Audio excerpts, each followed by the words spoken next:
Alright, what's going on, everybody? Back for another live stream here on Tuesday. How is everyone going? I realize that I have not even done anything. I haven't even logged in yet today. So I have to get in on my daily objectives that take a whole 5 minutes, but...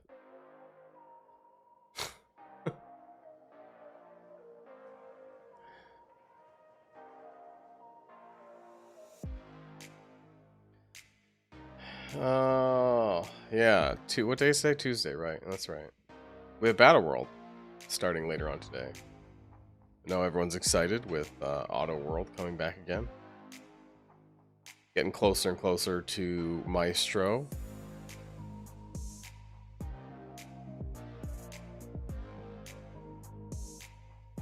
Yeah, thanks for that information.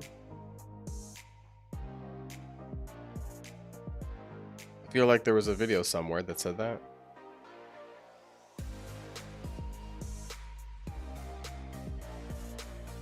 There's a lot of things on that video actually. I skimmed through and I didn't sit there and play the. I mostly skimmed through the pictures. I didn't actually listen to the whole video, so I might just do that again in a bit.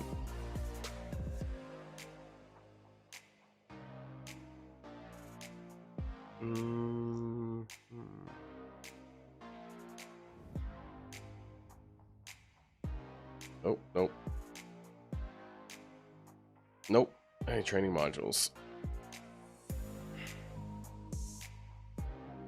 Hello, hello.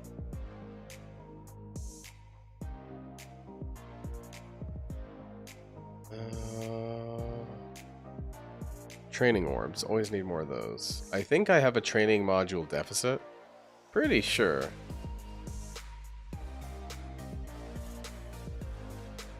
I have to count, but I think I have less training modules to gold. I've just been hoarding for the update. War defense. I think you've come to the wrong channel if you're expecting war videos. That's definitely not me. Not in a million years. No, I don't like Alliance War. This should be well known if you've ever watched my channel. We'll see if this new update changes anything on that though.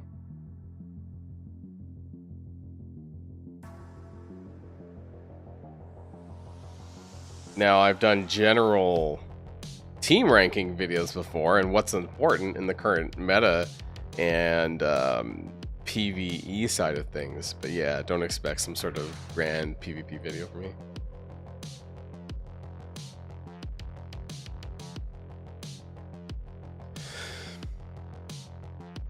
Did I not do my raids? Oh my god, I didn't do my raids.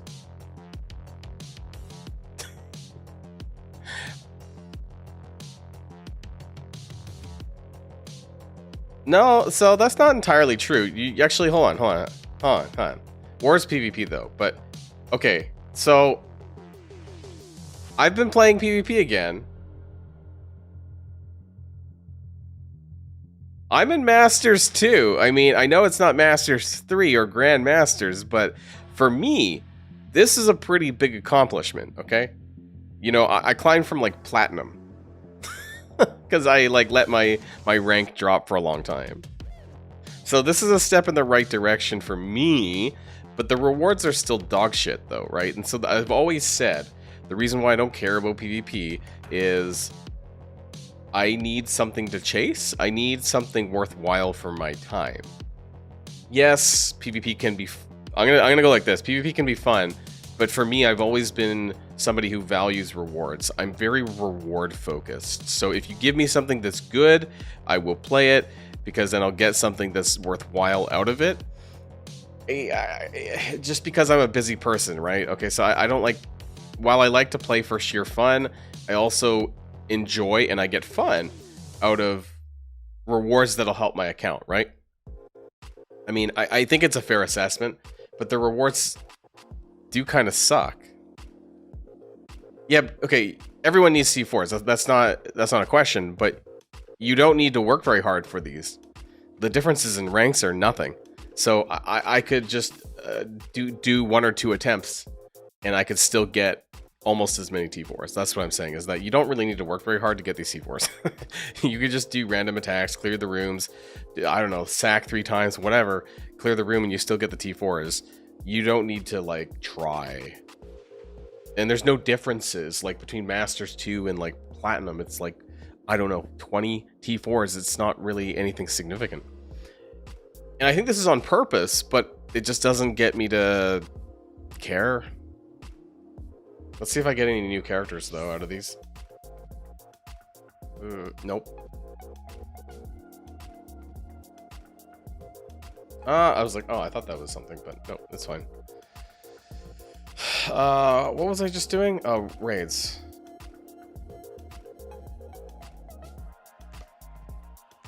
Valley hasn't even upgraded Amazing Avengers. Why is that funny? I haven't upgraded them. And I don't think I will.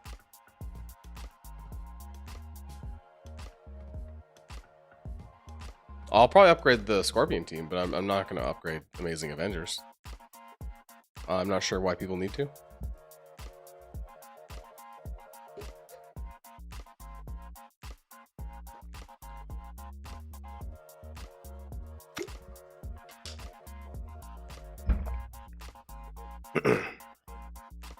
I mean, unless you're an $80 a month pass buyer, I don't know where you have the resources to upgrade all the new characters that are coming to this game.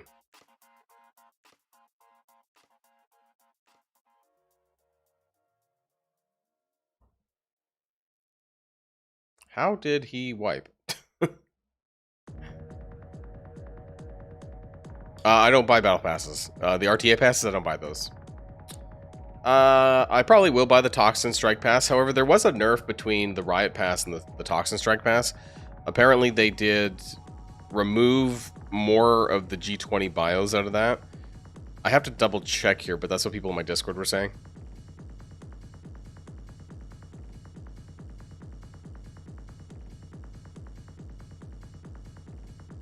Oh, so he's telling people to build the team but hasn't built them himself? I guess that's kind of hypocritical.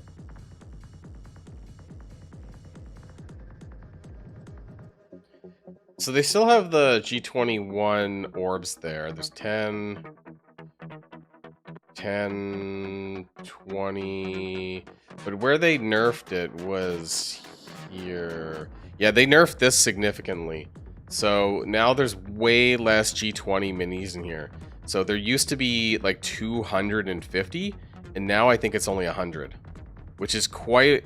I would say it's quite a drastic reduction. Like, that's 300 G20 mini pieces, which is for bio, which was reduced from the Riot Pass. So I do think that that's a pretty... I think everything else is the same. But the G20 reduction is quite big for people who still need that. I think a lot of people are just off, frankly, I mean, for the resources, but also the Armory 21s, right? Those are still super scarce. So I think that's part of the reason why people are still buying it. But I don't think I'm going to be buying... You could get the G... Actually, there's mutant pieces.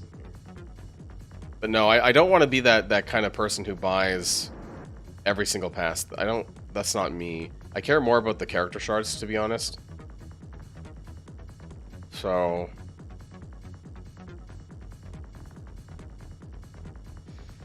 So I'll probably get this because I care more about the shards, right? That'd be 100 plus 220 more shards. That would get me to... 220. Wait, did I say 220? Plus the stuff in the rest of the pass. Like, it should get me to 6-star if I buy up a little bit more toxin shards. Oh yeah, I have a 3 diamond toxin somehow. I got super lucky on those radiant diamond orbs, and I got a toxin drop. So I was pretty happy about that. So I know it's not a 4 or 5, but that makes me want to push to 7 yellow for toxin now that I got those diamonds. Totally messed up the Blade event. I will not get the 4 red stars now. Not enough time to get back on track. How come you don't have enough time? You still have time to play it, or... You mean you had to reset the tower and now you don't have time? You have time to be on Twitch? You can't climb the tower? Or what's the problem?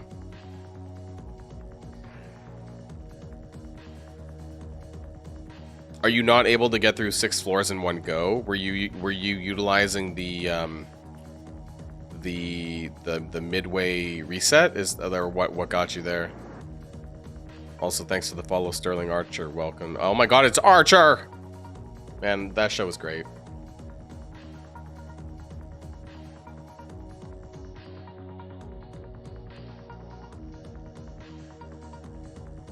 Is it less training modules of gold in the paid section?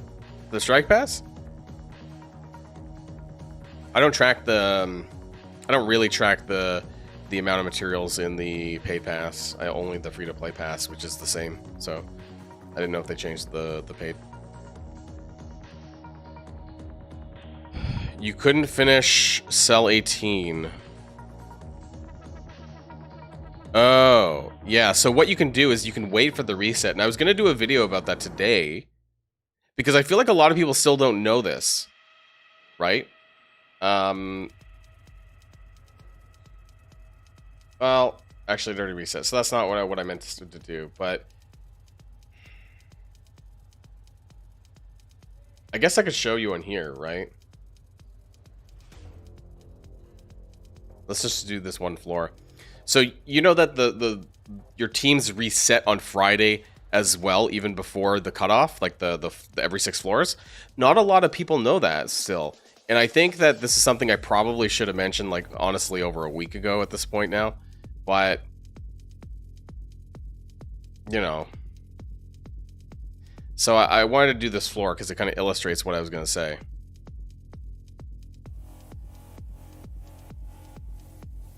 Oh, no problem. Thanks for stopping by. Wait, what the fuck? Hold on, what?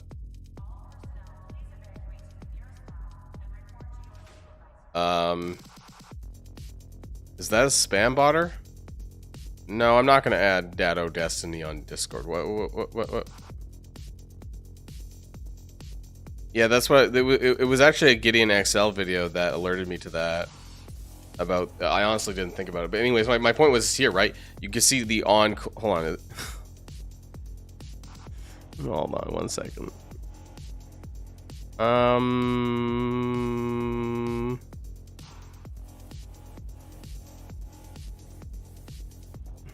Okay. Anyways, I think I fixed it. Yeah. So this stuff, right? The on cooldown thing. A lot of people didn't really know about this, and honestly, I don't know. Was this working this way for Quicksilver's tower? Because, or was it just Blade Tower that did this? Because I didn't feel that it was made super clear, and content creators didn't really talk about this much, and I'll be honest, I didn't either. So for people who aren't able to do all 6 floors in 1 week, you can actually get a second shot at it. Now, this coming Friday would be your last chance to do that, and you won't be able to do that on the last 6 floors because there will be no reset after that, right?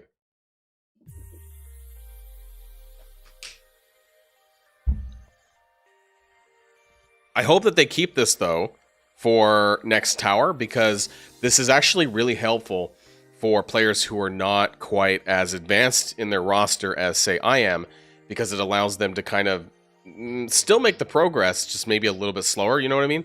Like, you can wait till the next week, and then you can kind of do a little bit more, and then still get the reset, and then do, you know... So you might not get to 24, but, you know, you might get to 20 or something. By doing it this way, you're just doing it a little bit slower than the others.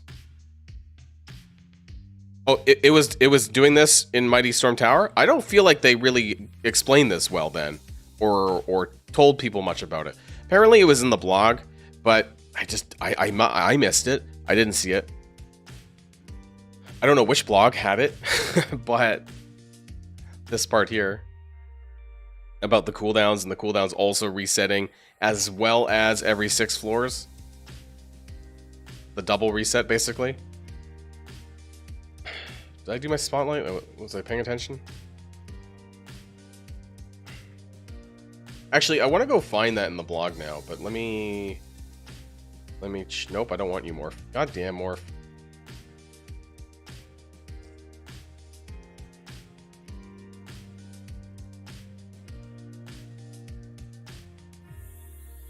Yeah, I don't feel that everyone really knows this. I didn't see a video by Mobile Gamer or Valley Flying or anything like this explaining that, like, other than the one Gideon XL video, that was the only time I ever saw anyone talk about this sort of resetting on Friday, but like mid-run, if that makes sense, mid-week.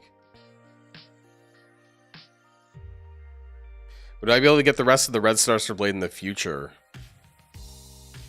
And the 7th yellow? I don't think we know. I don't think we have an idea of what's happening to Blade. They have not been very forthcoming about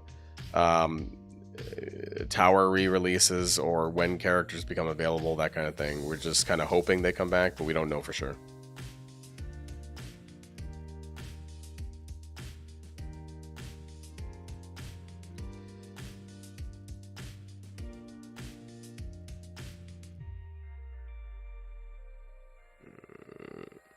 Yeah, they haven't really brought the Sentry Red Stars back again either.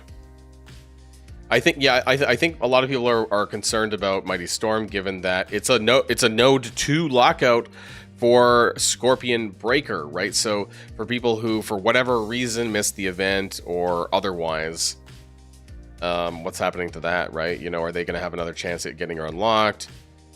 Speaking of Storm, I didn't get my 7 yellow, so I would really appreciate some way to get the rest of the shards that I'm missing, but I don't know what they're doing with that.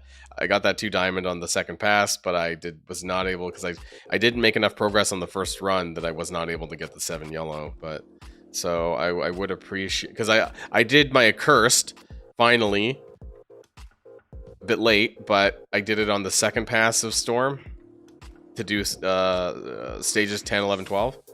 10 was the block for accursed, and I was like, okay, fuck it, I'll do it. Like I min-maxed that, and so I did it, but I just did not get that 7 yellow.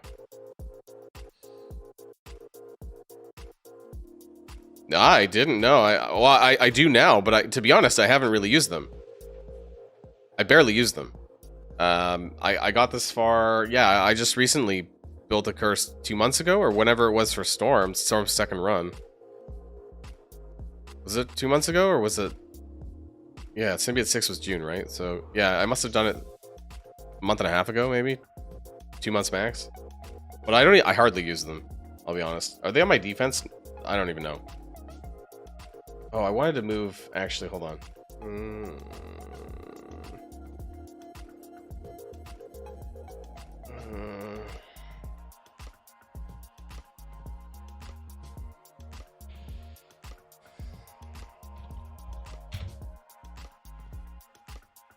Not that it matters, but before I forget.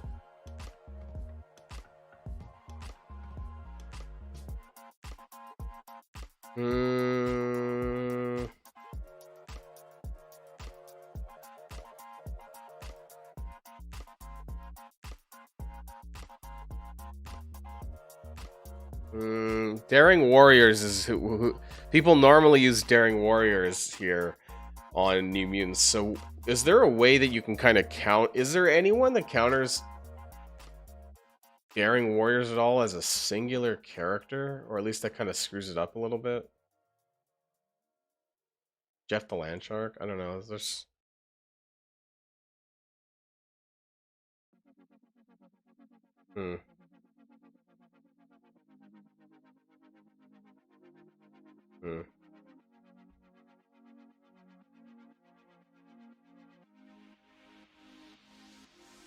Just throwing Thanos out game next to Cannonball. I don't know.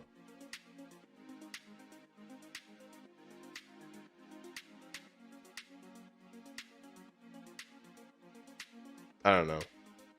Just go throw some random character in there. That's not Blue Marble.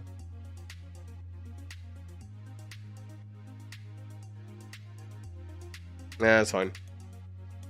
I barely play Cosmic Crucible, and I'm still at Masters 2. I don't take it seriously at all. Because that really just shows that very few people actually give a shit about it.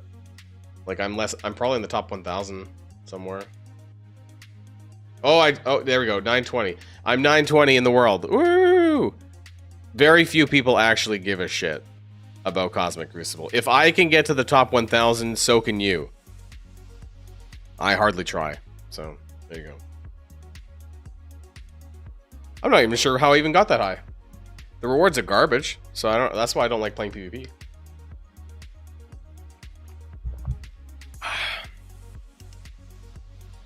Mm,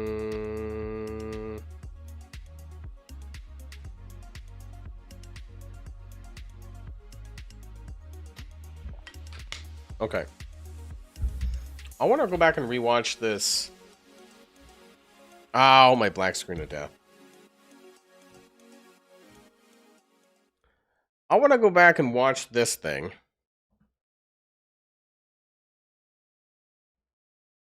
Okay. So I feel like I missed a bunch of stuff. Let's crop the top of my... a little bit there.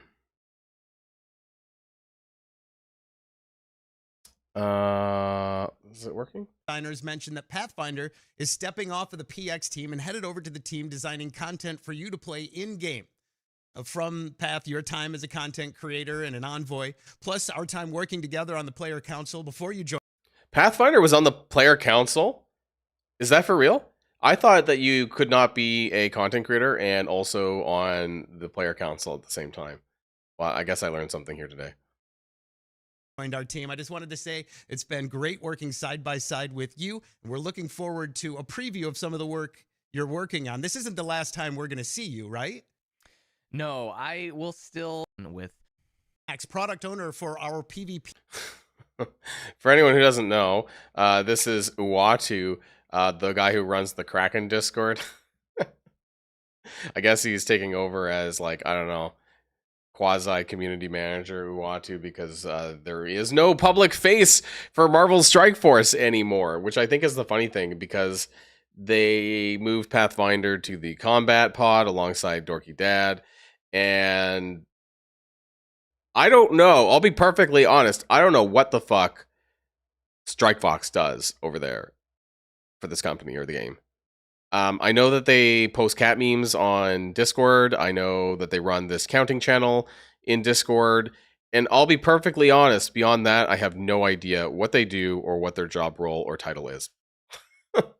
So I guess this guy's like stepping in to do some more stuff. To talk about what's coming up for Alliance War. Welcome. Stark's not even supposed to be a community. Stark is the head of everything. He was Pathfinder's boss. He was Strike Fox's boss, or is. And so he does step into the Discord, but he's not like a community manager. So, you know, he's basically filling in because they don't have anyone to do these things. Max. Hey, it's good to be back. It's been a while. Hey, Max, I don't remember you. Actually, were you in a previous video? Because I don't remember. Appreciate you taking the time to talk with us about the big update coming to. I will say that the good thing is he knows how to talk, because for those of you guys who have been around for a while, like when Archangel first started the community manager job, like he was terrible at public speaking. So it seems that for the most part, this guy has some experience with it, like, or at least he doesn't like break down when he starts talking. War. Tell us about what to expect with War Tech. Yeah, I think this might be the biggest update to War since it's come out. We kind of were in this spot where we were loading all of this complexity onto the room rules themselves, and so we're out there these huge lists of like rules that you had to read like whenever you were doing anything in War. And so one of the ideas we had was to take a lot of that complexity out and actually put it into this new seasonal War Tech tree. Hold on.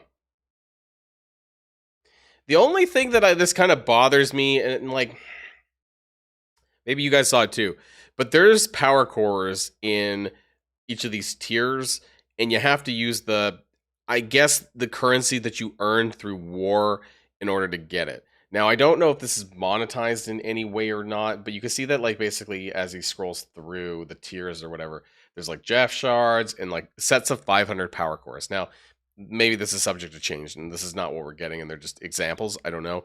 But we're in a very dire situation for power cores, and it kind of looks like they're that we have to choose between power cores and something else. Right? There's other bonuses and stuff too, but it's like, okay, I could get the 500 power cores, or I could get bonuses that helps my alliance. I don't like that distinction.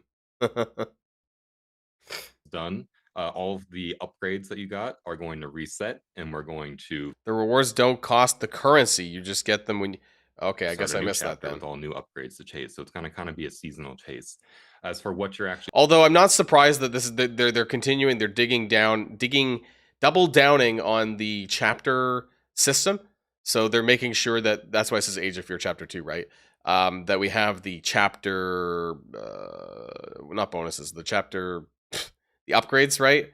So they're really like they want everything to be revolved around the 3 month kind of chapter system.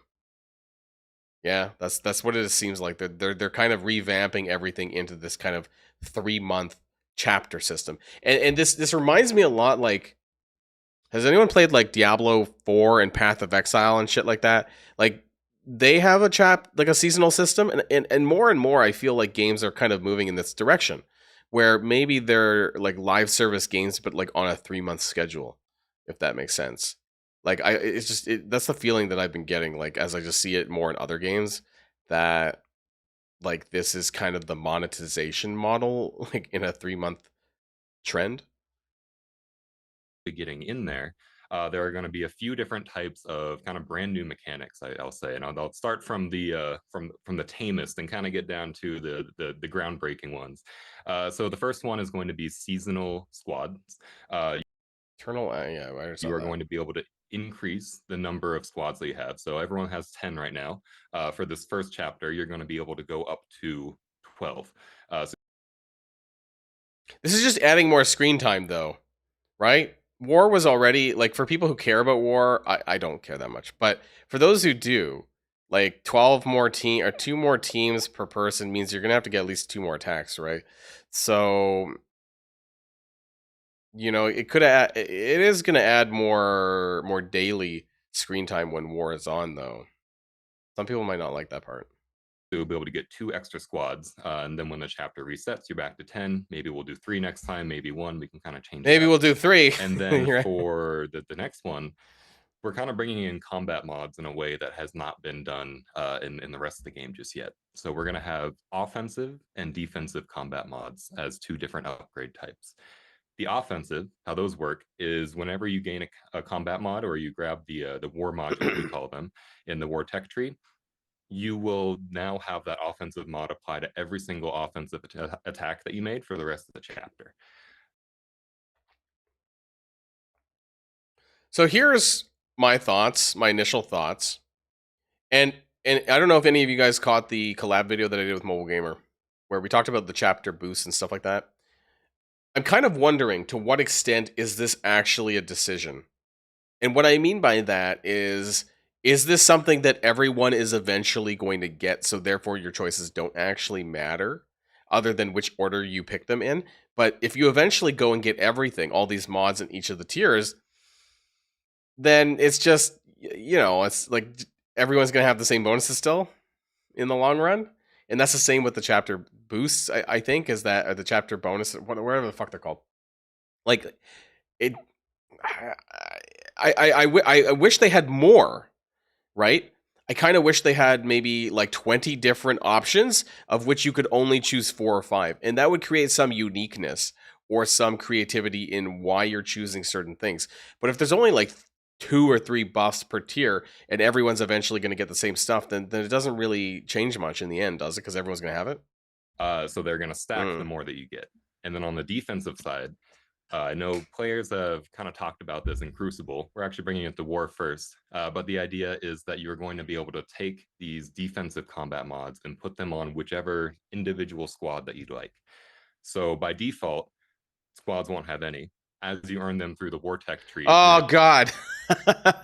They're bringing game mode mods back. This combat uses raid rules.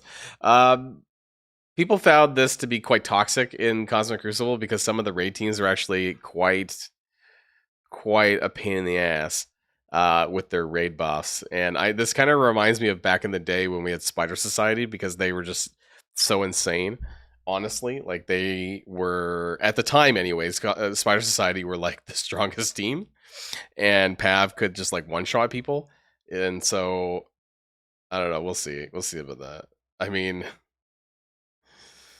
yeah, okay. I'm gonna be able to take one that's let's see here, maybe add revive once to all defending characters, you can Oh, well, that doesn't matter. Just put in like Mephisto or Hitmonkey, and then boom, your revive once is screwed. So stick that on one of your squads, and then when everyone attacks to it, that's going to be applying. now, hopefully, you know which teams have what mods applied, and you just don't like jump in. Oh my god, like you don't know what mods are applied to that fight. And then the big one, at least in my mind, is the idea of reinforcements as a brand new upgrade type as well. What this does is let players uh,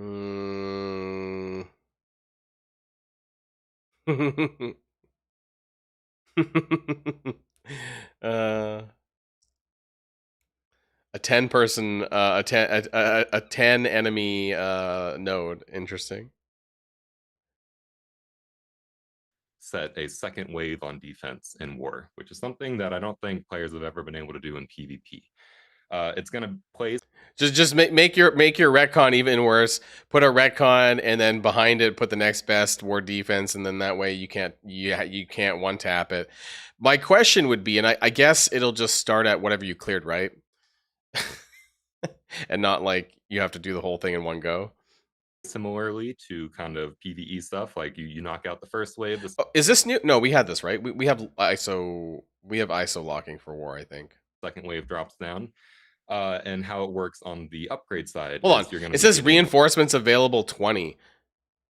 Are they saying that they're playing around with the idea of a 20 enemy wave, or like 20 characters per node?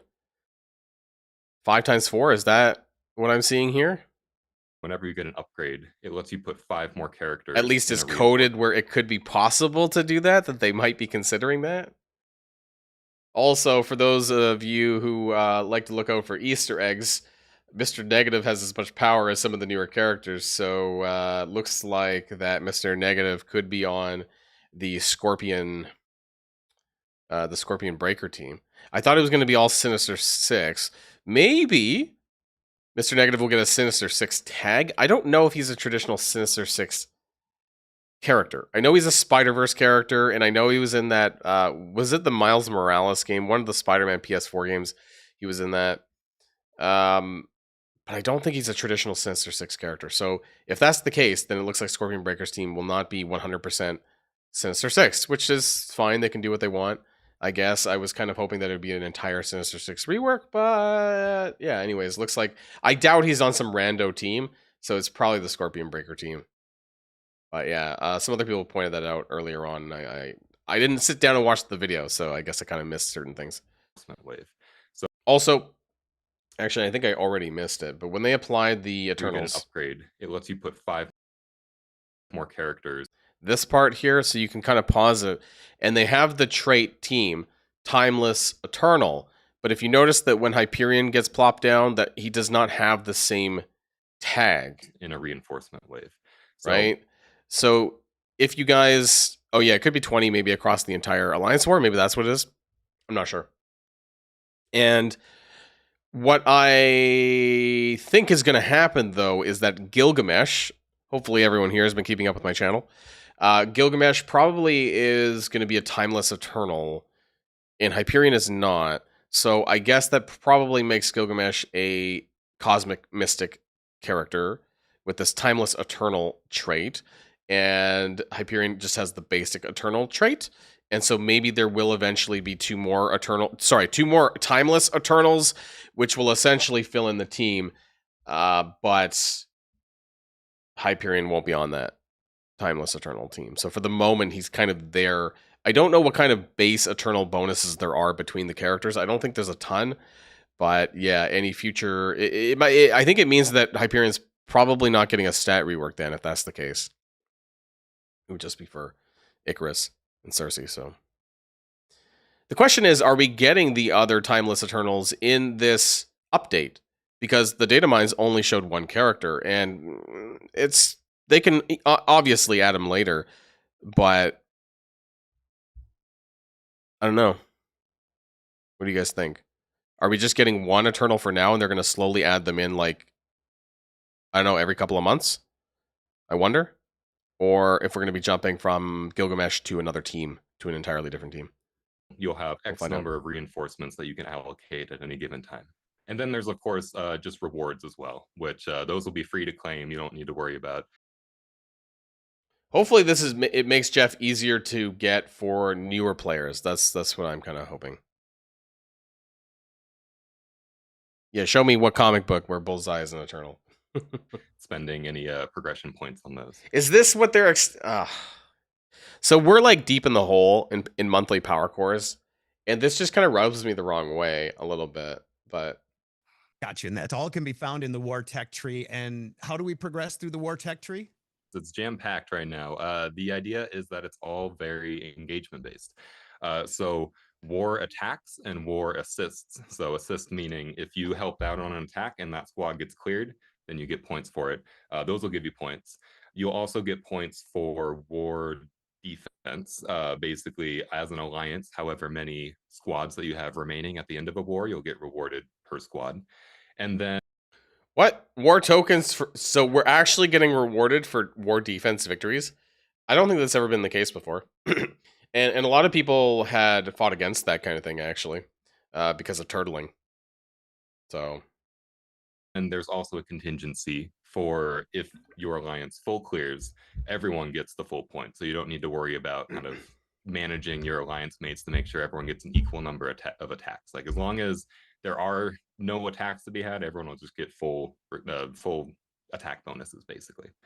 And then there's also an update to alliance donations that I believe will also be giving some of these war tokens, we are calling them. We are so lucky to be talking with Max. He owns all of the PvP lanes on MSF. So with that in mind, while we have him, leave a comment down below. What kind of improvements or updates would you like to see in the player versus player experience in Marvel? well, that's the same as also getting war defense wins, because if you get enough war defense wins, there will be teams left over. So it's pretty much the same thing, unless you have alliances that are just like not full, and therefore you just they don't get their attacks in. Marvel Strike Force. Well, we got him here. We might as well throw him some ideas. Maybe it's a new feature, or if there was one thing you would change. I doubt that any of the Mighty maybe, but they seem to be using Mighty characters within a full 5-man team. And I think, honestly, I still think there's a Spider-Verse team coming because the next tower is Spider-Man related. It's Spider-Man Descent, right? So I think there is still a Spider-Verse team coming for that lane slot for Scorpion Breaker. I think that's going to be the August team. We just have a little bit of time right now. Like we have like a good 10 days before August. So I think that's what the plan is for Gilgamesh to come first. Change when it comes to PvP and MSF, what would that be? Hit the comments down below and let's get back to this chat with Max. Tell us about what we have in store when it comes to standings and leagues in the war season. You know, this guy might actually be the best talker that Scopely has ever had on a video. He actually does very little ums and ahs, which even I do from time to time. And I think comparing to every other person that MSF has had on that, I think he might be the best. Yeah, we're doing a pretty big overhaul on how leagues work and how the rewards from leagues work, and how matchmaking works really. How it worked before. This wasn't necessarily disclosed, but I know a lot of our players kind of figured it out. We had the trophies, which kind of determined what your league was, which determined. Max is doing a very bad job with his green screen over here. Anyone notice the Charmander in the background? Oh, wait, is that a Pikachu in the back? It's a Pikachu and a Charmander in the back behind his hands there. He's, as soon as his hand went to the corner, it showed up there. Which kind of determined what. Oh, there's more. There's more. It was a. League was, which determined what your win. It was a Charmander, a Pikachu, and we had the trophies, which and there's another one there. Kind of determined. Oh, I think that might be a Jigglypuff, but I'm what your not was, sure. I missed that. What your win and loss rewards were. But then that didn't determine your matchmaking. Matchmaking was based off of kind of this hidden alliance ranking system. And having those two systems disconnected was a little funky and led to some weird matchups. So the idea is we're actually going to make those one system. So your trophies will now actually represent your alliance's skill, which will then still correspond to the leagues. And so this is going to prevent a bunch of weird stuff at the top end, especially like with The rewards just suck, guys. War rewards suck. That's why I don't care, and why I don't push my alliance to care that much. I mean, we do our attacks for the most part, but the differences between win and loss is not enough to care. Even the ranking rewards, you'll eventually get that 7 yellow. Well, I mean, most alliances should get to that 7 yellow Jeff eventually. I did my war tower, so I have had Jeff at 7 yellow for a little while. And the gold differences in the rankings just don't really matter all that much. It's unfortunate, really, because like I kind of want a better reason to care. But if the differences in the ranks aren't very good, then why do I want to bother? But as always, I've been this kind of guy who like I want to chase. I'm a reward chaser. If you give me something nice to chase, I will do it. And it's not that I don't enjoy playing the game. It's just I also want my time to be valued. That's the other thing too. War can take, in some cases, when you're more competitive and less casual, it can take quite a bit of time out of you and your alliance. And so I don't want to do that if the rewards just frankly aren't there. It's not worth my time, it's not worth their time, and I don't want to subject 23 other people to stuff that doesn't really matter so much. That's just how I feel and how I felt for the last years, because the rewards have never really been all that solid. with shell alliances rotating and all of that, and it should make things quite a bit more competitive. And then it'll also make it so we can kind of Also, why are we not getting purple ISO at this point every single war? We should be getting it on wins, losses, and not just the seasonal payout. It's not even that much in the seasonal payout, frankly. It should be getting, we should be getting like, I don't know, like 100K, 200K, whatever it is per war, not 500K every 2 weeks. Like it should be, or we should get both, right? We should also get it on the victories and the defeats. They have purple ISO here, purple ions here, sorry. Why are we not getting purple 4 and 5 at this point? Like Blue Marvel's been out for, fuck, I don't know, 9 months now, right? Something like this, 8, 9 months. lay into these league rewards a little bit more on the econ side because they're a better representation of how good your alliance is doing. Currently, pretty much everyone is just in the top 3 leagues because it was more of a progression system of how long you're playing than it was a skill system. There is that Ultimates tab, or the Ultimates league there, but frankly, if they don't do anything to the actual rewards themselves, then that doesn't matter to me. Of how long you're playing than it was a skill system. With this new update, it will be a lot more of a skill system. Oh, that's fantastic, Max. Thanks for sharing, and excited to see what you have in store. When can we, as players, expect this to roll out? August 2nd, and then August August 2nd, August 2nd, August 3rd. What am I? That is a Sunday, Monday. So I wonder if that's the official start date of Chapter 2, actually, and not next week, which makes me wonder what is happening next week. 3rd would be the first war. And for these league updates, it's actually not necessarily just turning it on. There is going to be a little bit of a rollout as well. Right now, we want to kind of maintain the order, the leaderboard at the top. So what's going to happen is we're going to take all of the hidden alliance scores and we're going to set them equal to the trophies that the alliances have. And then over time, over the next 8 wars, everyone's going to be able to go up in rank, but they're not going to be able to go down. And so this is going to kind of be a little bit of an inflation of the rank, but it also is going to settle the differences that you might have had between your hidden ranking and your trophy ranking. And by the time those 8 wars are done, then we're going to kind of, it'll be just like normal. You'll be able to go up or down with wins and losses. And hopefully all the players will kind of, or alliances will be more stabilized in their rank. Exciting stuff. Lots of big changes coming with, as you said, arguably the biggest update to Alliance War. Rework doesn't end there, right? I think we have more that you'll be telling us soon. Yeah, no, there is. The PvP pod is not done just yet. We actually have a pretty exciting lineup for this year, and we're looking at next year's. We technically have Crucible and Arena under our purview as well. And so the next thing that we're doing is going to be you can almost call it an update to Arena. It's more of a spiritual successor to Arena, and it's going to be a brand new game mode where you can use your Arena characters in a brand new way. And Brand new arena where we can use our characters in our own way. Give me 20v20. I don't know. Give me something crazy, something absolutely insane that like is like, wow, I can't believe they did that. That's the kind of new content and gameplay that I would like to see to come Marvel Strike Force. Like actually wow me. Like tell me that I have to put on a 20-person defense and we're doing some sort of gauntlet some gauntlet PvP. Like that's the kind of like massive change that like I would be like, okay, interesting, right? You know, like where it's totally different than the standard 5v5 classic arena that every other fucking mobile game has.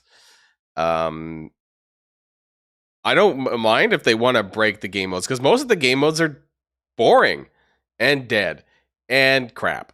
Arena's been crap, Blitz is crap, all this shit is crap. Like most of it is like so old that they really need to breathe new life into almost everything.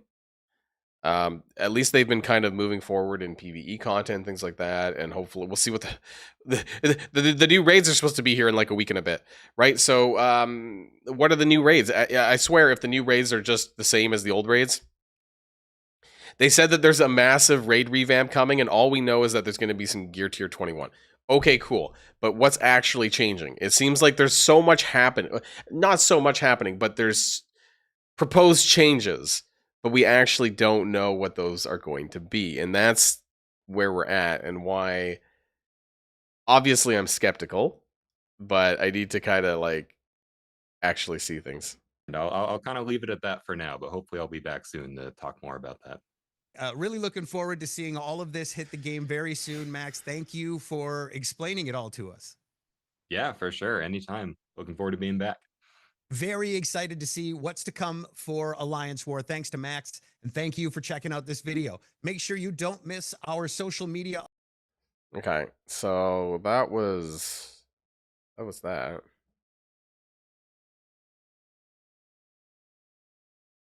Nope, that's for raid.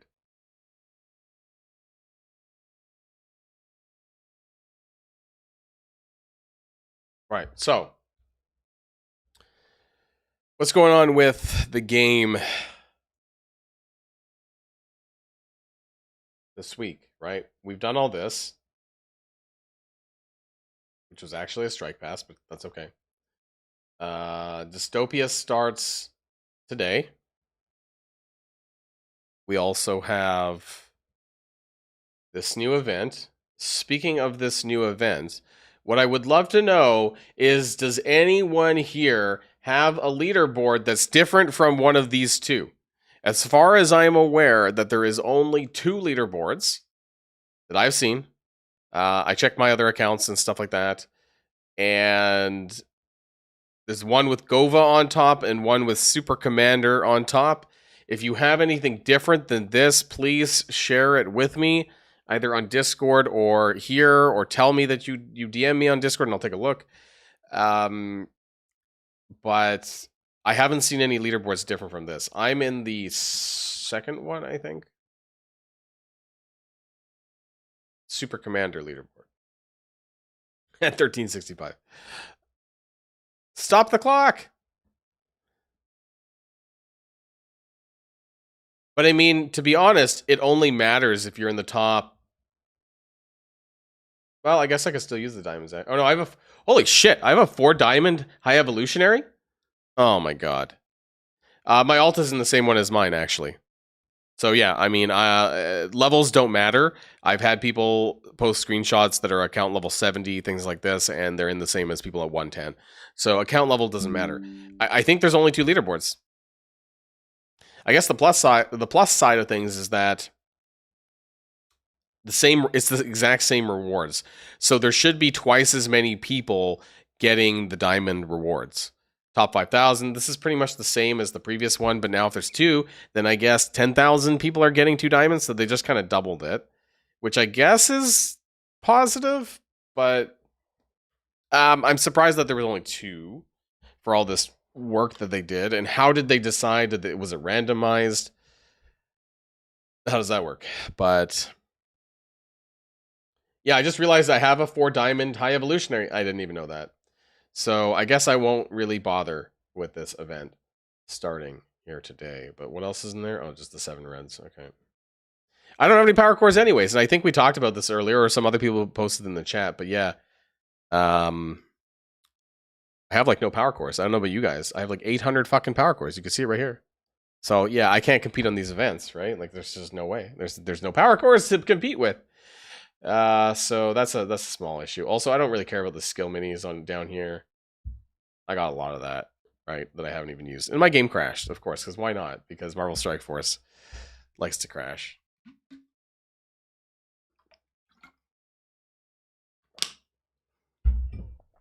Ugh.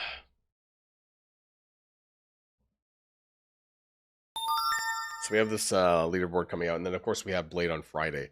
Now I'm gonna be away on Friday. I'm gonna be away at a hotel in Munich, taking a bit of a holiday for the weekend. I will be getting in my Blade Tower video. I hope to be doing that from the hotel room, much to the dismay of my partner, recording something in the middle of the hotel room at 11 o'clock at night, but I'm going to do it anyways. At least I'm going to try. It is the last week of Blade Tower, and I think the floors are going to be really fucking hard. So I'm not even sure if I'm going to clear them or not, but we'll see. I'll give it the good old college try. And I don't know. Will I do a Maestro video again? I mean, I feel it's the same characters and same teams now as it was last week, so I'm not even sure if it's necessary or not. We'll see. Can you imagine when it would be possible that I'd be able to do DD9? Well, they need to start releasing Gear Tier 21 in a more meaningful way, which they haven't really done. So that's a bit of a problem, I suppose. Other than that, we just have Battle World on Friday with Maestro. We have Blade on the last week of Blade on Friday. That's it, right? Like we don't really have any content otherwise. Leaderboard. Let's be honest, leaderboards aren't content. And then all those autoplay showcases were yesterday. So we have Auto World until Friday. Battle World's just really not that engaging, other than the boss battle, which is like 30 minutes maybe. It's a bit of a shame, I suppose. What was I doing? Let's jump back to my live stream scene.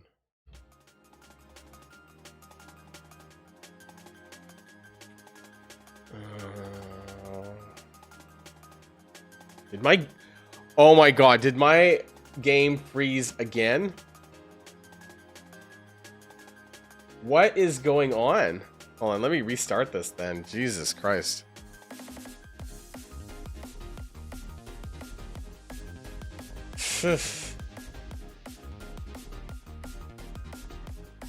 Oh, there's that fucking black screen of death. I hate that I can't. Actually, I know what's not helping, actually, is that I don't have my fan running on my laptop. So let me do that. It's definitely a heating problem. Overheating problem with the laptop. Pro tip, don't use a gaming laptop, but I mean, that's just how it is. I need to buy a new actual gaming PC, desktop PC, but yeah, not in today's economy with RAM prices the way they are.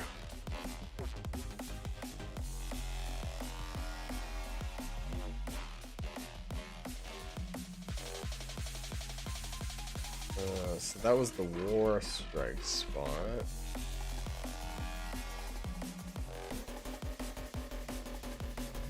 Huh. I was looking through the offers again. I'm like, nothing really. Milestones. Completed that. Okay.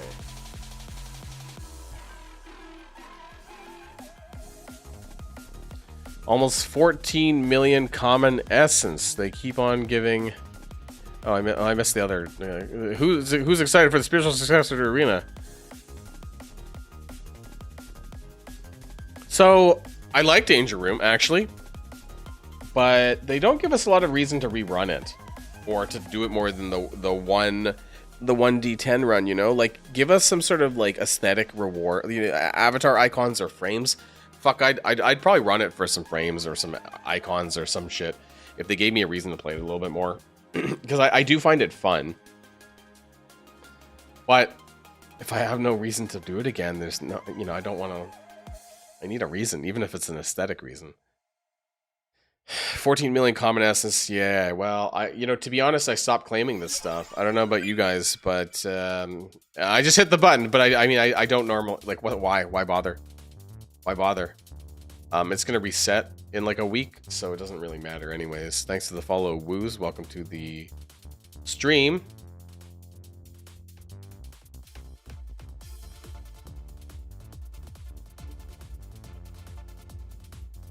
How's everyone's Mr. Negative doing? Are you going to be building Mr. Negative?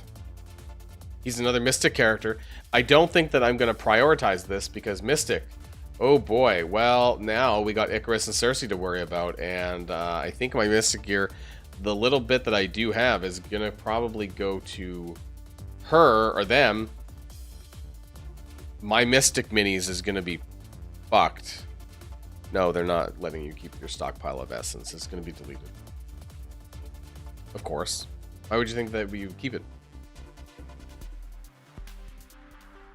You haven't built more than me? When was Underworld? Like the 95 era? I don't even know. I didn't take him up that high. I could take him to 16, but I am kind of excited for this, to be honest, because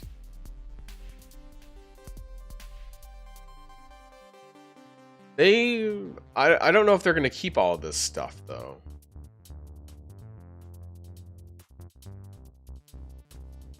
I think this could be an interesting combo for Dark Dimension 9. And maybe we're not using Fantastic Four anymore, right? As far as cosmic characters go, now, I think we might have moved on past the Fantastic Four, dare I say. So I think that the Eternals could be a really good choice for Dark Dimension 9 Cosmic. I know like it's going to be fucking forever before we get there, but... And then I want to run Minerva. I actually want to use Minerva. And Thanos? Thanos. Put Thanos next to Icarus. Oh my god. On enemy death, generate ability energy. And just fuel Icarus as his alt with Thanos. Like that's what I want to do. Or maybe I guess you'd probably want to do it with Minerva, right? Minerva's alt, just doing the max health damage is probably what's more important, but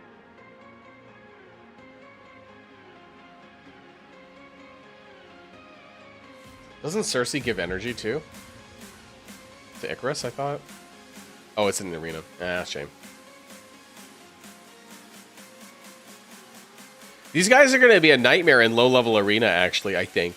Because if they rework their stats and bump them up, like, this could be a very good new player duo in early arena. They were a nightmare in the past.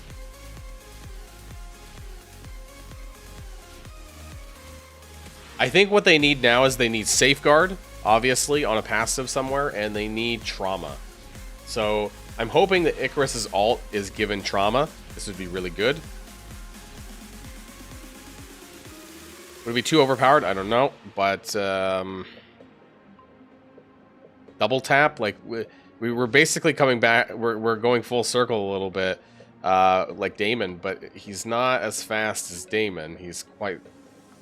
I think Damon's 136, is he? So he's quite fast. Icarus is not as fast as that. And the Eternals team, I don't think it's Eternals team for August necessarily. It could just be Gilgamesh. And it's not a full Eternals team. I don't know. I think it's going to be some Spider-Verse characters, and I think they just might be giving the one Eternals, and then they're reworking Icarus and Cersei. I think it could be a slow rollout of Eternals, like maybe once every 3 or 4 months, that kind of thing. We'll see. Yeah, but that's not the August update. The August update probably is some sort of Spider-Verse related things. I think that the Eternals would be too powerful. Given their name as well, I think they want to slow roll this out.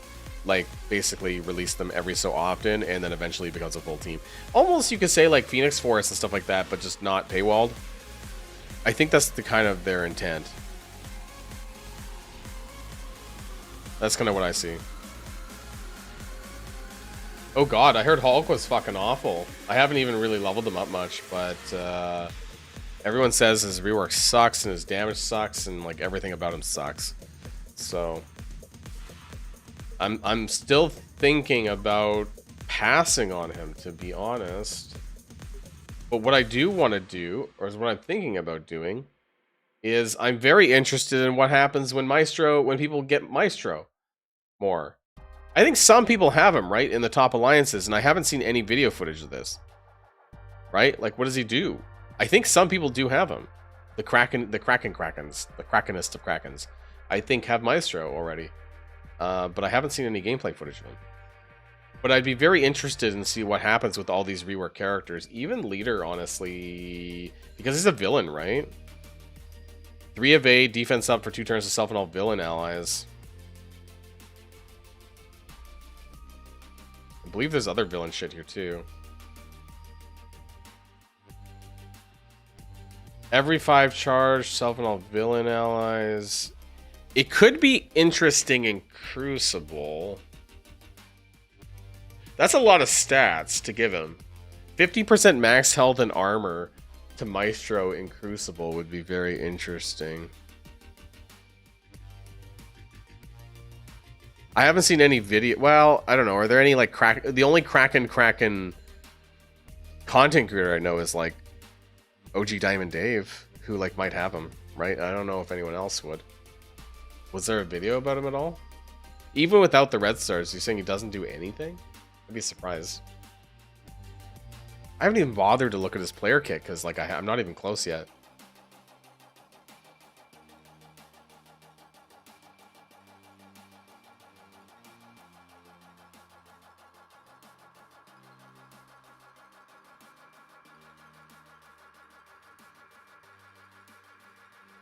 He's definitely someone that you probably want to consider taking to Dark Dimension 9 Global. I would probably do it. Right? Because he's not a mythic character, so he should be a pretty good standalone character. Stats wise, but if any enemy character has wrath, I'm like,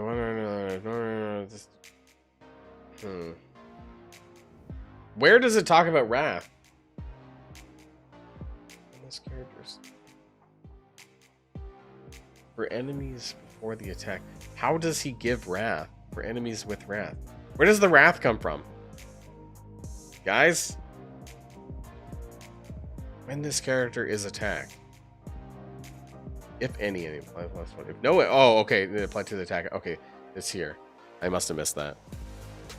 He survived a Daemon double tap at 4 yellow stars with no red stars. Well, that's something. So you saw a video of it, or you fought some alliance that has it? Because I haven't really seen this yet. That's not what it was. I mean, I guess like it's not going to be in their arena team, but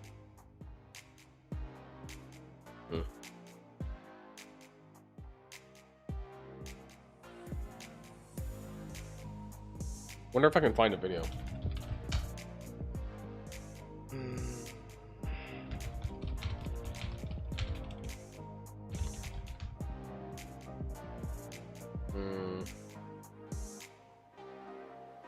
When I type in Marvel, Maestro Marvel Strike Force, it just comes up with the fucking boss battle. But not like...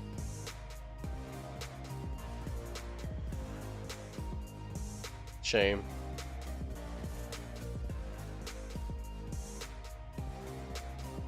Yeah, I can't find any like actual gameplay videos of like him being used.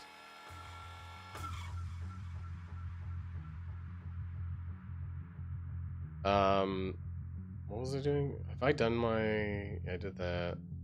Spend terror credits. How are you guys doing on your power course? Because, like, I feel like I'm sinking here.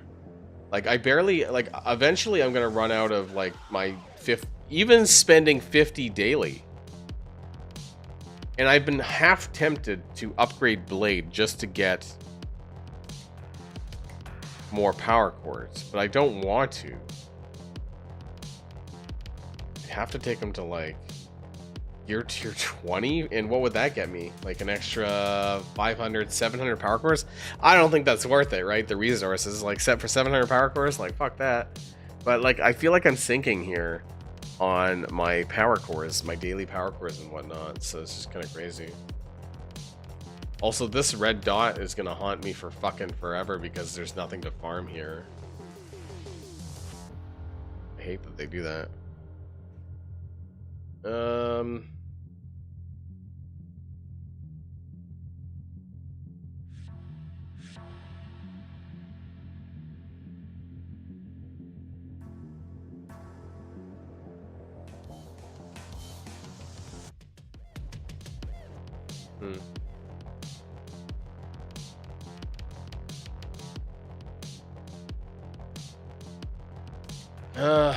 Yeah. We're in a really dire spot for power cores, let's put it that way.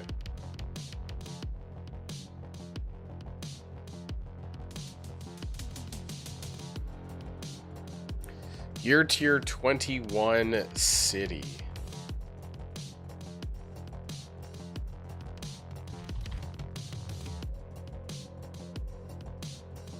Oh. Give me a rework to Craven, please. Oh, that's Spider-Man. Oh yeah, how do you guys like the new costume?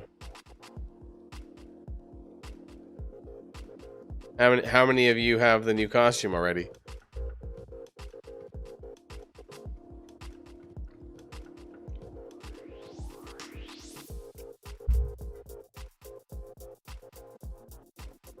But it looks the same. Like, it just looks like a better, like a brighter version.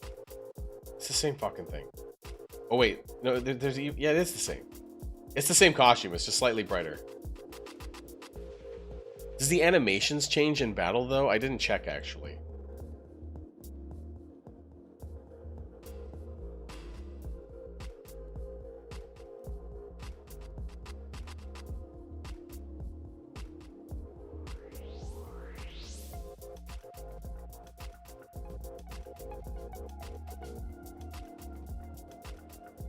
I didn't check to see if there's any change in the animations.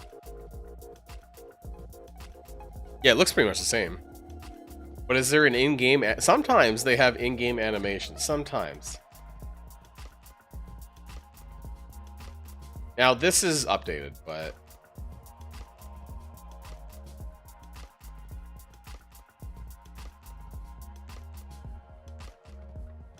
Okay. Yeah, look at those graphics. These graphics are awesome.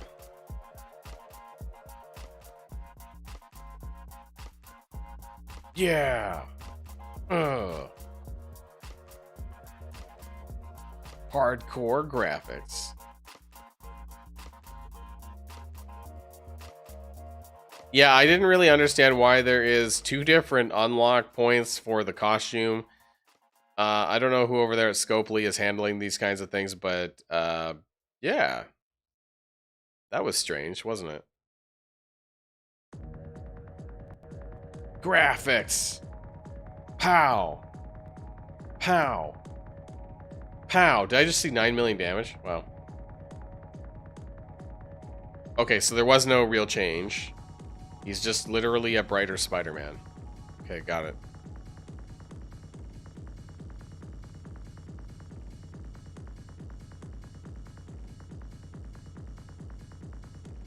Well, that's been settled. Okay, so no. City characters, right? That's what we're talking about.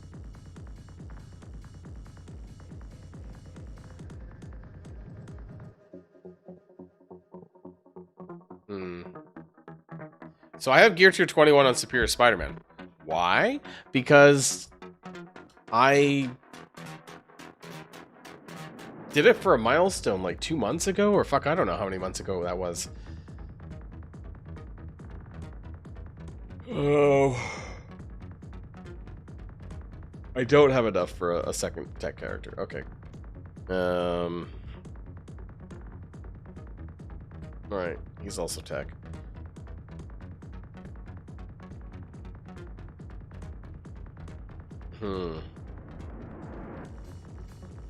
I wonder who would be worth it, though.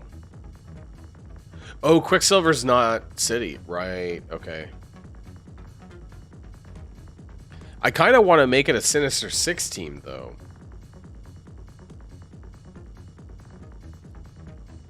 I will definitely do Kraven. If he gets a rework, I am definitely putting my skill gear into Kraven. I have a lot of skill gear, actually. Like, I think I have enough for 2 characters, 2 skill characters to G21, so I would definitely give it to Kraven if he gets the rework for the Scorpion Breaker, because I really like Kraven. He's actually got a pretty decent kit. He has some synergy with the on spawn if this character has 2 or more superior 6 allies. Isn't he superior 6? He's superior 6. Yeah, okay, cool. Get the spawn safeguard, that's helpful. And then Sinister, they'll probably dump that though if he gets a rework. Attack all enemies and apply slow. Like, there's some pretty good debuffs here, honestly. And I would probably also take Doc Ock.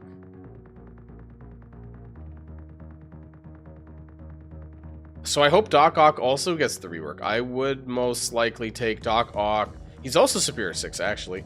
So that's helpful. And also, this stuff with the healing on his... The combination of Doc Ock and Superior Spider-Man, I think, would be very, very, very powerful. And I'm pretty sure he fills... Yeah, he does safeguard for all Sinister 6 allies. So I'm totally going to want to go for, like, a Sinister 6 team for Dark Dimension 9. And, like, Superior Spider-Man has a really great kit for just base Sinister 6. It's not entirely Insidious 6 base. Like, he does still give some energy to Sinister 6. And then also with the summon with Doc Ock, which is usually Shocker, right? Then I can get the new version of Shocker. You know what?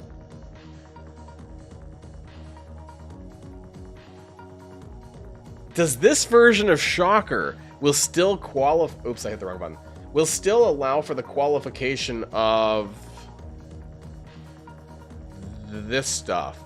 If this... Oh, no. Yeah, see... Shocker and Vulture. So if we could take Vulture...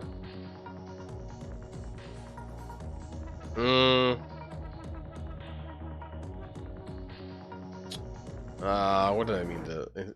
And 2 other Sinister 6 allies. Okay, it doesn't have to be Shocker, but... lower enemy dodge chance. Yeah... 2 other... Oh, that means you have to have Scorpion, though, right?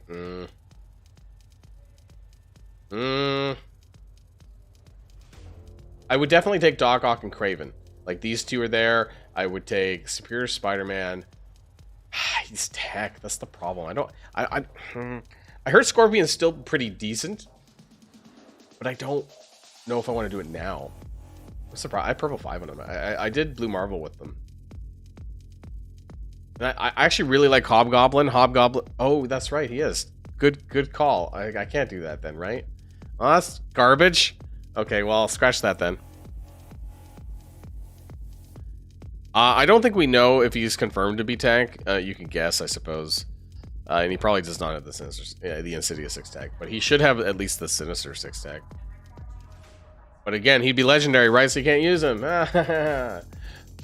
It's non-mythic. It's non-mythic, non-legendary. Well, that kind of... That was disappointing to find out. Oh, that's disappointing. Well, then I guess it's Kraven. Kraven, Vulture, and the other in Sinister 6, right? Insidious 6, unless there's some really good reworks on Rhino or some other bullshit, but I mean, probably not.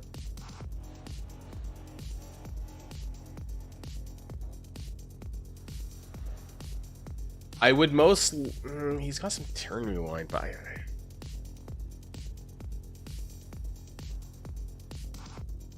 Craven has a really good kit. So if he gets the rework, I'll definitely be doing that. Any skill. You need more skill characters. Fucking skill is garbage. Skill is such a terrible trait right now. Like, I don't want to G21 any of these characters. I heard Executioner was crap, actually, in Dark Dimension, so I don't want to go down that road. And the rest of them just are useless, so... yeah. I would probably go for Craven then, I guess.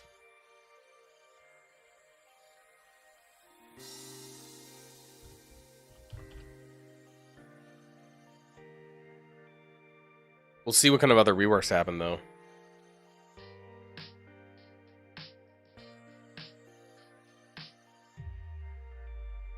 Lizard is also Superior 6.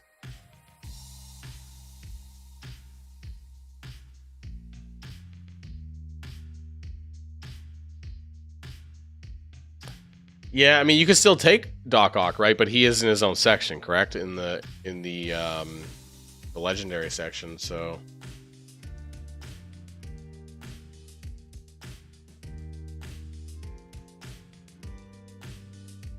I think I would take Ebony Maw in the legendary section.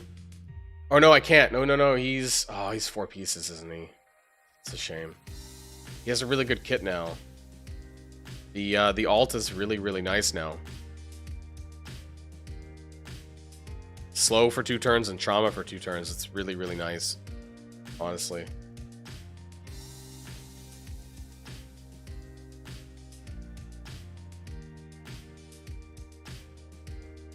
Would be something on this upper shelf, right? So, Silver Surfer Breaker, Ebony Maw, maybe Omega Red, I don't know.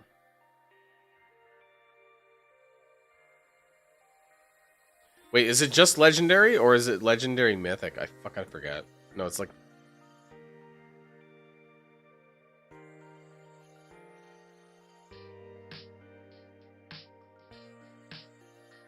oh, where is it?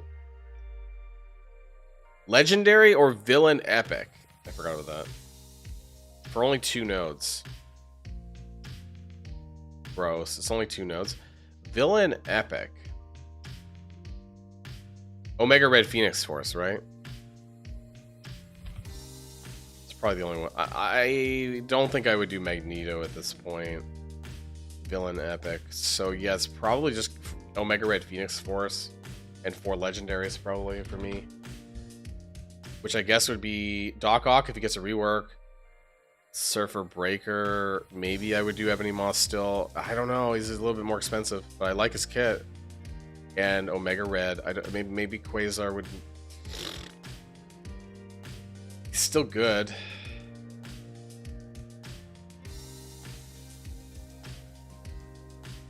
Why did I not do my Gear Tier 21 pieces? Or my unique pieces? Blue Marvel's a hero epic, so you'd be doing that on the next section, but not the legendary villain epic. It's mythic or hero epic, right? Which is Blue Marvel or Captain Britain. How many characters did I not do the unique piece for?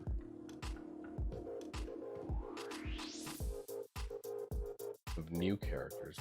Why didn't I do it on Quasar? Probably because it was only hit points, but I should probably still do this. That's 4.62 million hit points. That's still a lot of stats. Why did I not do that before? I don't know. I have a 4 diamond Quasar. I don't know what I was thinking. That's still a lot of extra hit points. So, yeah. Make sure you do those pieces because they're quite a lot of stats.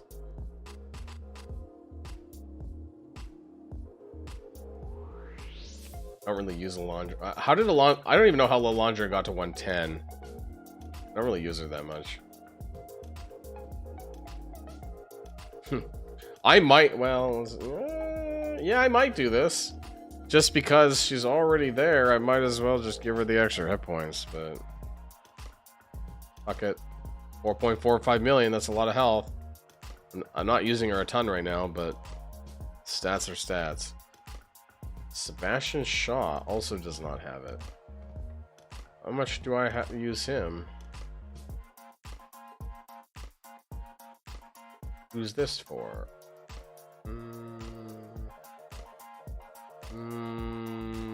That's also a lot of health.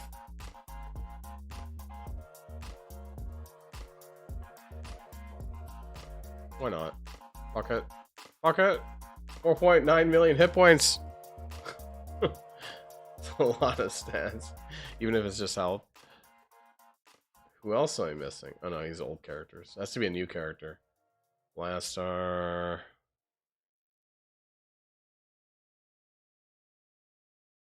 I think that's it. I think everyone else has it.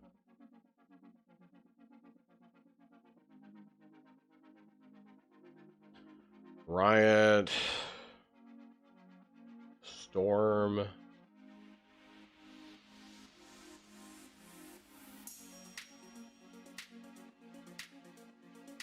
Okay, I think it was just those two characters that seem to have been missing them. And the rest I don't have at 110, so it doesn't really matter. Yeah, okay. That's fine. Oh, we just had a reset, did we? Haha. Riot shards. I'm also buying up some angel shards just because I do got that 2 diamond now.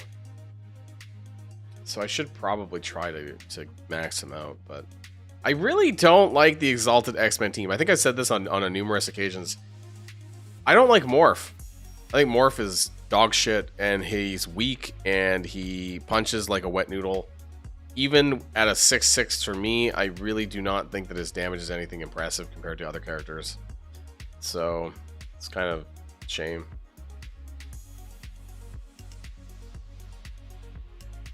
How I wish Morgan Le Fay got a rework. I love her kit.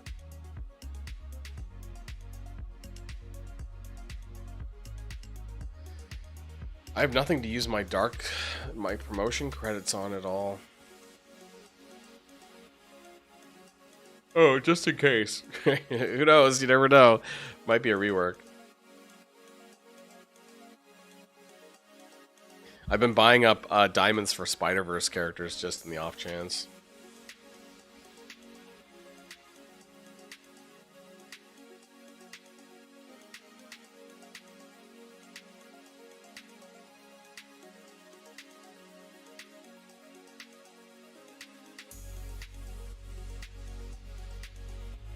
I mean, because I guess it could be a lot of characters, but yeah, look how many Spider-Verse characters there are in this game. Wow.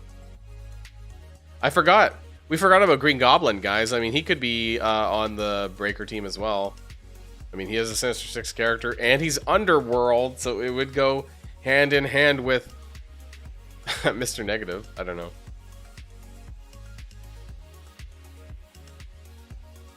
It better not be Kingpin. Kingpin better not be on that team.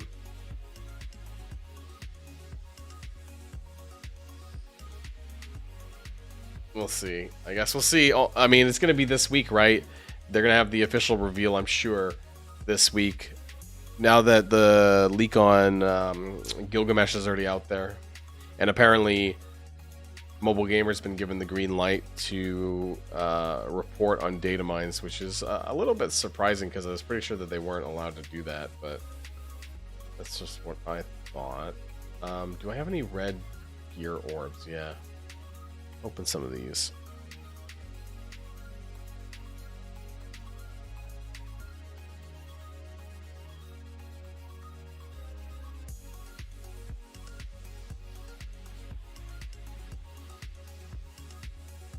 Yeah, what else is going on in the game right now? Not a whole lot right now. I guess there's not so much.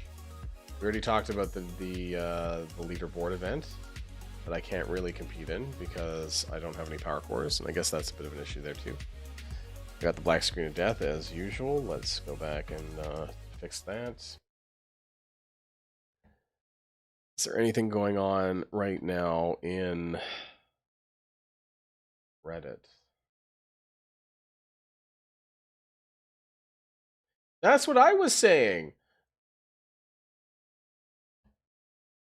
Yeah, the fucking notification icon. That's what I said. I was like, this is going to be annoying. There's nothing to farm. Why won't they give us something to farm? Even like some blue training modules with the energy. I hate that they did away with showcases that you could farm, because that was just another way that they nerfed the amount of resources that we had on a monthly basis, because things were fine back when we could just farm daily a little bit of gold and a little bit of training modules. It did not kill it. Well, apparently it did kill people, because then Scopely went and said, nope, we don't want you to have that. Now I'm going to have red dot for 40 days. Yeah. Yeah, exactly. Why does it have energy?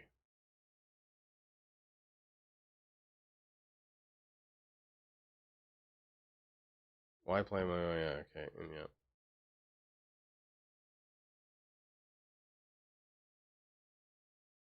Not getting credit for... Yep. A lot of people talking about that. And the command center events. Oh, speaking of the command center events. Yeah, that's what I was saying. The constant red dot.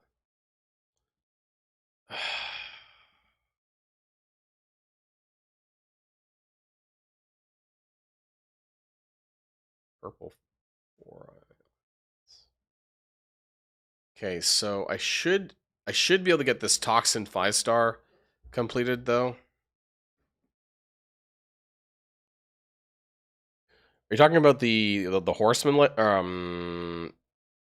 Black Cat, Green Goblin Classic? Those are the only ones that are not available. The Annihilus ones you can get in the campaign. And also the same with the Apocalypse Horseman. Should also be available as well.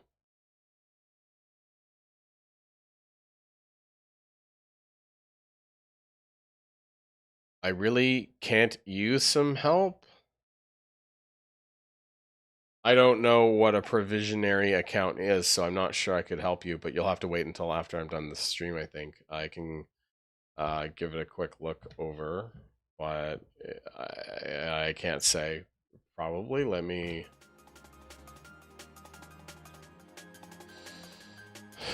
I didn't get a message. Did you? I don't know where you sent it to me.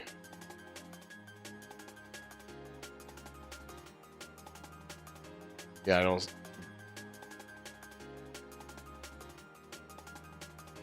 have a Discord message.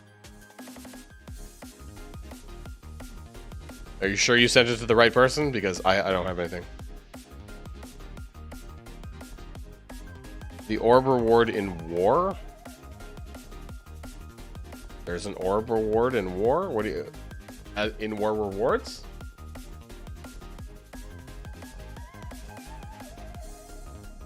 Oh.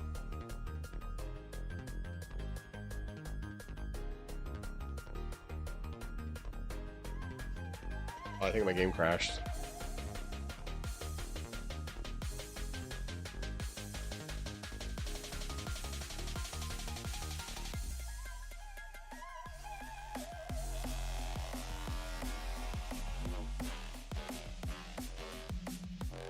Login client. Are you talking about the web client?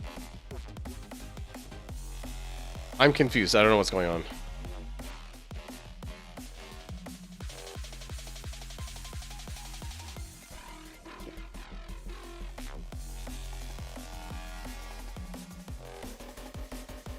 Okay, well, I don't know what a provisionary account is, so I can't help you with that. You'll have to go into the official Marvel Strike Force Discord and ask about that, I guess. I have zero clue, sorry. Green orb fragments in war. Like KO rewards? Where's that? This. It's a new orb. Well, it tells you right there. It's an ISO 8 level token. Right, just like the gold and the training modules one. So it looks like that they're also coming out with a new ISO 8 one, and so maybe people who are level 110, you get purple 4 and 5, maybe? That's just my assumption. I never noticed that before, but it's not much, considering you need, what, 2,000 for an orb, so knockouts, 12 full knockouts is, what, 60 characters, right? 60 times 8 is 480? So it could take you like 5 could take you like 3 weeks just to get one of these orbs. So there better be like millions of ISO and millions of purple 4 and 5 in there for that kind of for that kind of weight. So I mean, if it's not in other rewards, is it in the... I'm almost at Platinum 4 actually, but it's not going to matter once they move to the new system. Is it in the ranking? No, it's not in the ranking, so... Yeah, I don't know. Hello? Oh, it was already there. Yeah. I guess it's something that's soon to come out, but the rewards are so little. My game just freezing. Oh. 9? Platinum 2 is 7? Yeah, I don't know. I mean, that's like very little when you need 2,000 to open an orb. Oh, that's like 40 per win. It's really not much. So I hope that improves. But maybe that's where they're headed, because a lot of people were complaining about lack of purple 4 and 5 ions, and maybe that's going to be part of their plan, and how Alliance War is going to be designated the sort of ISO 8 game mode, right? Every game mode has something attached to it, right? Cosmic Crucible now, for some reason, is designated the T4 ability material game mode, even though I think that the difference is dog shit between the ranking. Well, fuck, even that. They took the gold out of that, so that's not even matters. The leagues, like the first place difference, look at, it's just like, it's really minor if you ask me. Like 110 at Platinum 3, 102 at Platinum 1, 385 per KO versus like, I don't know, 420. It's basically nothing. In the big picture, like the difference between me and the difference between like somebody down here is like very minor at best. So Cosmic Crucible is the ability material game mode. War is the ISO game mode. Arena is the training module game mode, I guess, based on how rewards are now. I actually do kind of like this stuff, even though I don't know about you guys, but people still aren't really attacking in my arena. Like, I've been between 3 and 10 for the last week, so I've really, to be honest, barely done very many attacks because I just haven't needed to do it. So I'm not sure if putting the rewards in there really got people to care. There's no power course, so I don't think people care that much. The differences between the rewards is not that huge. As long as you're like top 50, that's probably good enough. The training orb fragments also not a huge difference in the ranks, so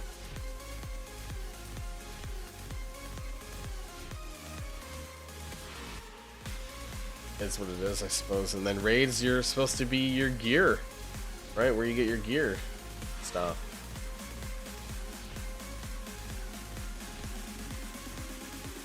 Here's my question. Nope.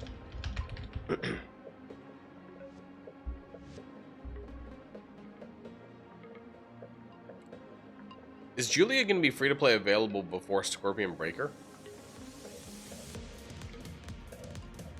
So I definitely do not have the power cores. I definitely do not have the power cores for this. And I'm not going to spend the power cores for her because the orbs are minimum 2 shards, which is dog shit. So I'm not going to do this, right? We'll see if she becomes available free to play before Scorpion Breaker or not. But this does present a pretty big problem because you have to use the entire team, not just 4 members. You need all 5 because you can't enter the node without 5 characters, right? So you won't even be able to do node 6 without all of them unlocked. I mean, maybe they're low level, perhaps, but you won't be able to go into it without Julia unlocked. Now, Rachel should be in the chapter store soon.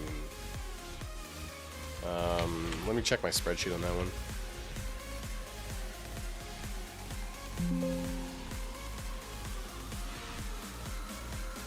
Oh, you know what I just realized?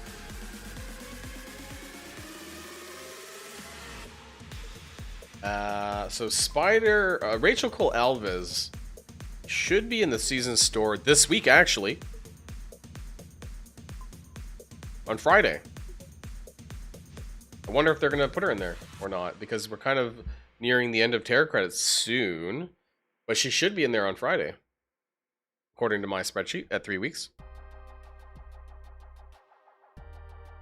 So she might still make it within the Terra credits. And I hope she does, because I want them to kick Morph out, because I really don't want to refresh to see Morph in this slot. So that would be really nice if that happens later this week. I would then refresh a bit more to get more shards for Rachel.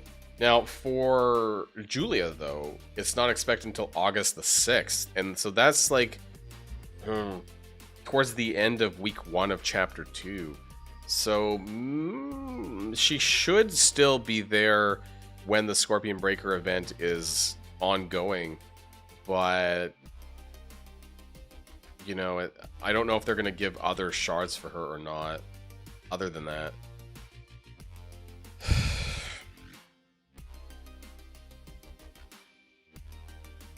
I mean, I think that they count this as a free-to-play unlocked system now.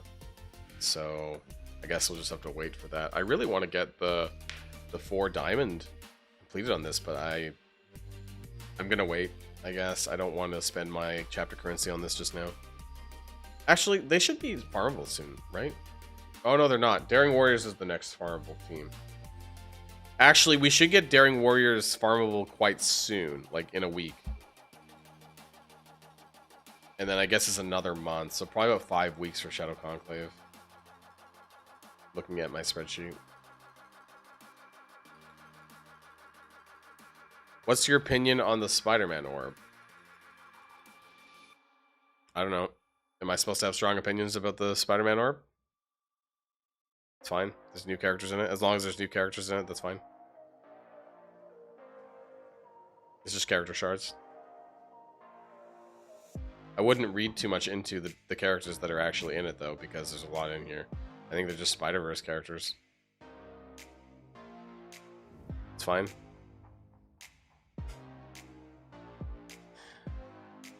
I don't need to have a strong opinion about everything that comes to the game. War was giving out new currency already. Well, we just talked about that.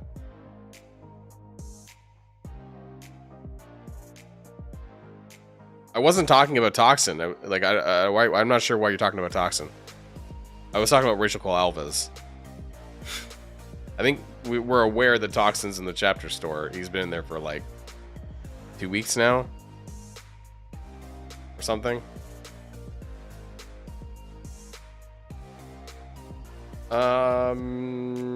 I guess there's not a whole lot left for me to do here. I don't think there's anything else of note here.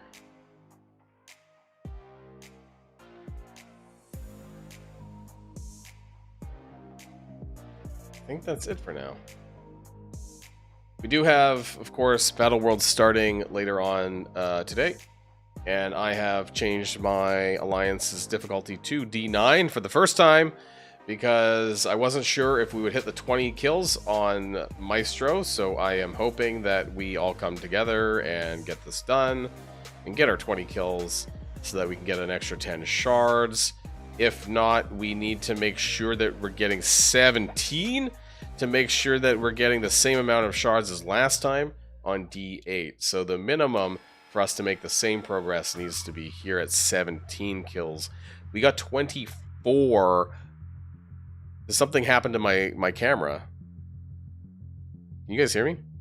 I think my webcam died. That's not good. I think my webcam froze.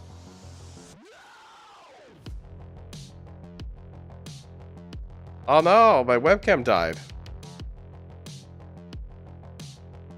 It's frozen for a while? Oh my god.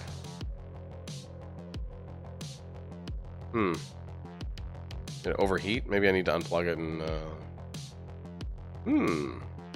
Can I fix this without... Nope, it's still fucked. Okay. I guess I have to unplug it then. That's not...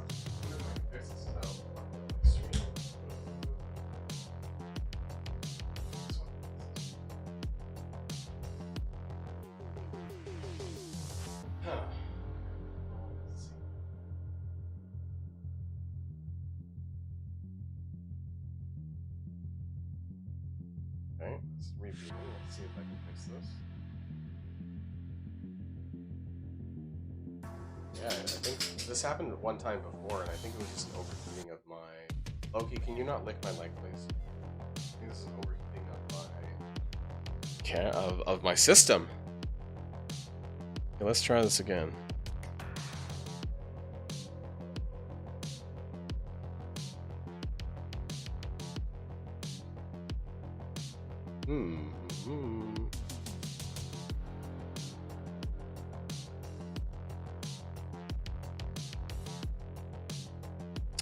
Uh-oh. Uh-oh, it's not working. That's not good. Oh my god. I've never been able to fix this like mid-stream before. This is the first time this has happened actually in a while. Let me see if can I fix it using this do anything? Nope, it didn't. Didn't do anything. Okay, well,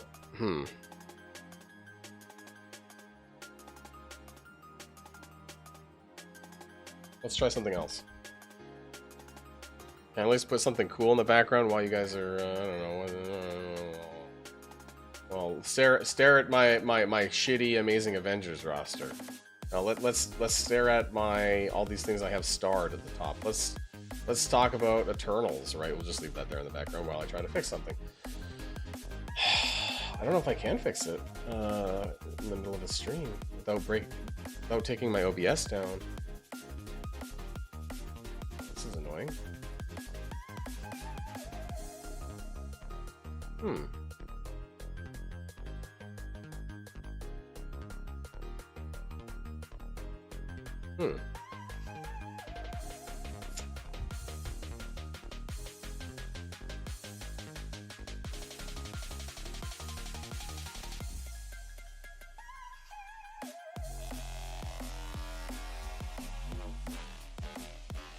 Let's try something new. Video cameras.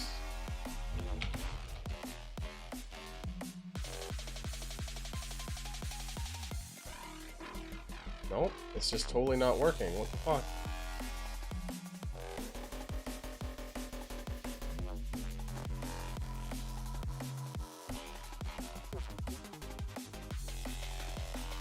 Well, okay, guys. I've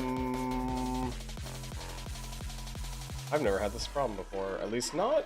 I've had this problem during a video recording, but no, during the stream is another problem. I unplugged it. I replugged it back in, and I don't know why I can't get it to turn on now. I really hope it didn't die. I don't think it did. Activate? No, wait, hold on. What happened? Oh, that's my laptop camera. Okay, that's not what I wanted. That's why it's like a completely different angle here. That was the wrong camera. But why can't I get my fucking actual, real, good camera to activate? Oh my god.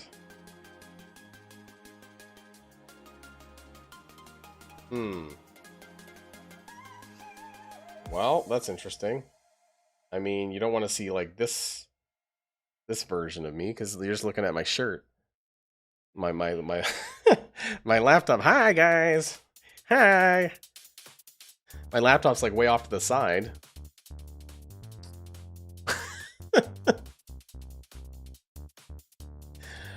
Okay, interesting. Elgato. let's see if it picks up this. Okay, so it does. Weird. I can like I don't know if you can see this. Can you guys see the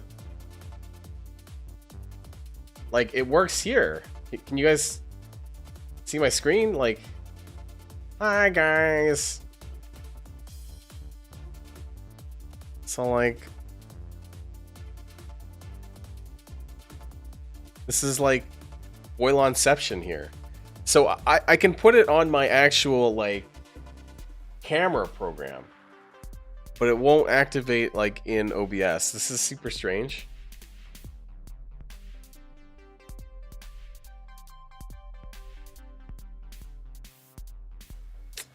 I think I might have found a workaround though. Let me try something. If I can capture this screen here and then put it over top on the top right and just leave it alone for now until the end of the stream, that might be the solution. The input device be like it's working. I just can't get OBS to recognize my normal things. So here's what I'm gonna try. Let's do a window capture. Type it webcam. Let's see, maybe this will do something. And then go camera hub. Oh, wait, what happened? Doesn't like that. Why doesn't it show the... Though that's weird. That's weird. Why won't it show my camera here?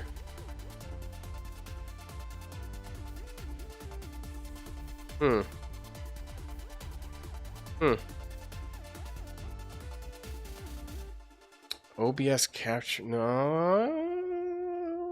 But it's not a camera feed. I'm actually just kind of... It's not the camera feed that I just tried to do. It's...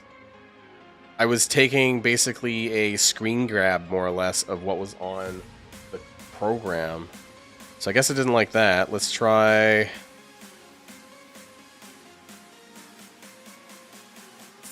No, I only have... This is my camera settings program, and I was trying to kind of capture that, like basically what I'm looking at, and then just resizing that and sticking it in the corner because I can't seem to activate it another way. Oh wait, maybe that was the wrong one. I don't know. Yeah, weird. Why isn't it?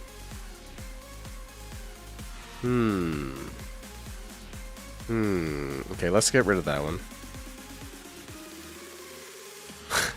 Like, I can't just have a stream of, like, me on the... The program needs to be... Oh, why is this being so weird? Tech support. This is like tech support stream here now. How else can I do this?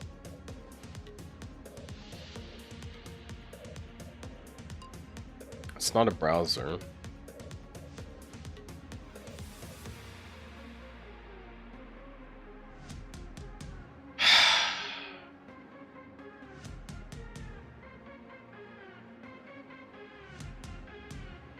Well, let's see what happens. I'll take that down for a minute. It's still not working though. Oh wait, that's my other one. How do I... Yeah, it's still not working. What the fuck? No, it's not doing that. And if I take down OBS, the stream will die. So I can't do that either.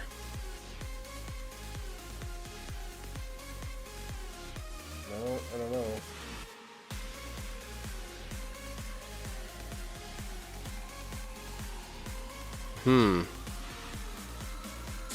Yeah, I don't know what to do.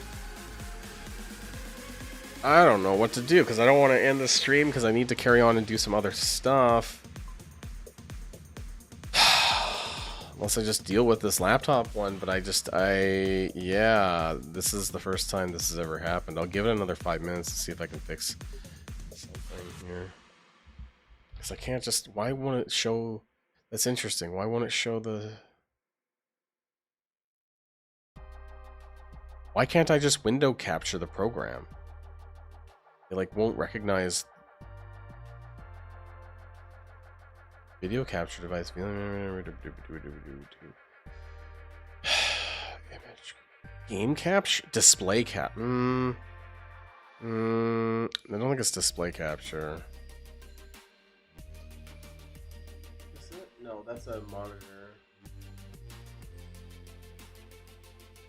What if... Yeah, I can't... If I had a third monitor, I might be able to do that, actually. Because if I stuck it on a third monitor and just captured the monitor and resized myself that way, I think that's what I could do. But I don't have a second monitor, so I'm not sure that I can do... Or I don't have a third monitor, so I don't think I can do it that way. That was my other thought, actually. Hi, guys, I'm back! Okay, I really don't... I really don't know, like... why I cannot... It's working, the camera's not broken. Also, I just bought it.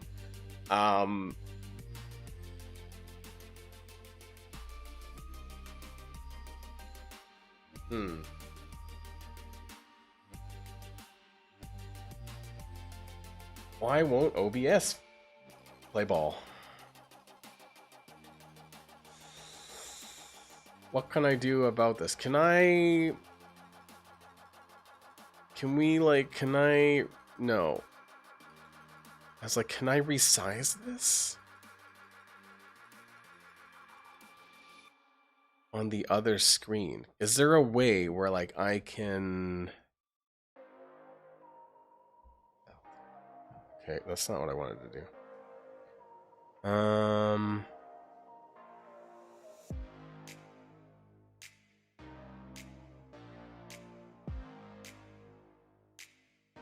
Whoa, no. That's not what I wanted.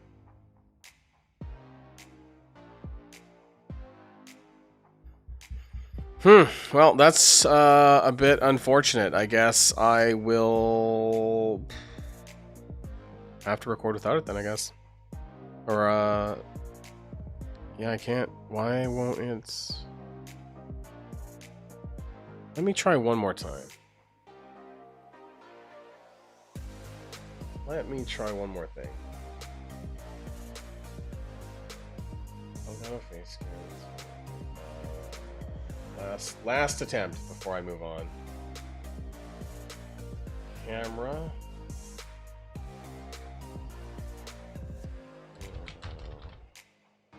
Why? Oh wait, that needs to be taken down. Okay, I need to close this. What is it not entirely closed then? Maybe camera hub. Quit camera hub. You need to keep camera running to instantly access. Okay. Let me see. No. Oh, wait. Hold on.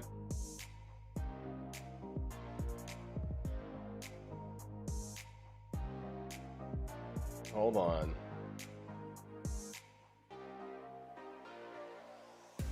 Aha! It took forever. I'm back! I fixed it. Jesus, I'm not an idiot after all.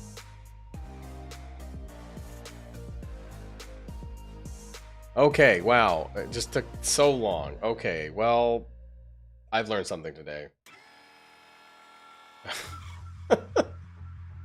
That took much longer than it needed to be. I apologize, everyone. Okay, so what's next for me is, unfortunately, not more Marvel Strike Force, because obviously there really isn't much more to talk about here. We're going to be moving on to Raid Shadow Legends. Hopefully some people got to pick up their MSF drops anyways from the stream. If not, I'm sure there's some other people that you can watch later on to get your weekly drops on that one. So I'm going to go ahead and close down my Marvel Strike Force for just now, because there is lots of stuff that I need to get done here in Raid Shadow Legends. There's a lot of new things going on starting yesterday, actually, that I didn't really manage to get done, and I'm going to be recording some videos and stuff during this stream as well too. So thanks everyone for showing up for the Marvel Strike Force. If you do play Raid Shadow Legends, feel free to stick around for the second half of the stream here, now that my technical difficulties are resolved for the moment. Let's fix my let's fix things for Raid Shadow Legends. So change my stream title. What are we doing? Live arena win streak. Play and prism shard pulls. Gonna be doing some prism shard pulls today here as well.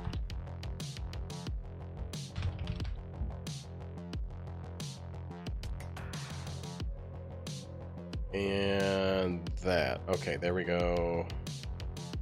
Okay, well, you know, it only took forever for us to get that going.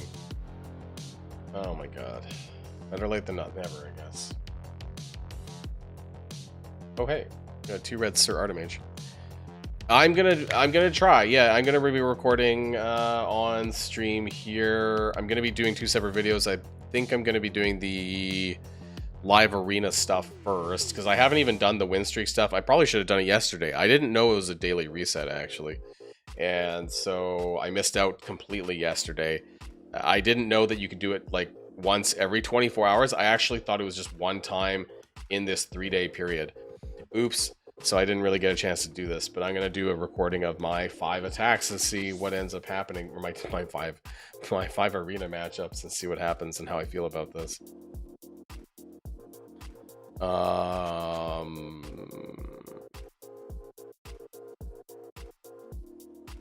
I saw the video. I didn't watch the video. I saw that he did a video talking about data mines, which I'm honestly surprised that he was able to do it, frankly. You need to be in a mutual server of mine on Discord to be able to DM me, which most people should be, I would imagine, whether it's the official Discord server or MSFPV or mine. So that's the only exclusion I believe I have for direct messaging on Discord. Just so I don't get hit by bots and spammers, which is quite frequent on Discord. But I can take a look later on once I finish the stream here today. And let's close down some of my other tabs that I have open. Maybe that might help my bandwidth a little bit.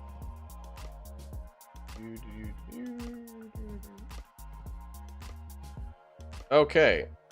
I might as well just jump on over to my regular raid stream, my raid scene here, because I'll probably be doing some stuff here today. I mean, if you've DM'd me before, then I guess we're not friends on Discord, but I can take a look at that after the stream.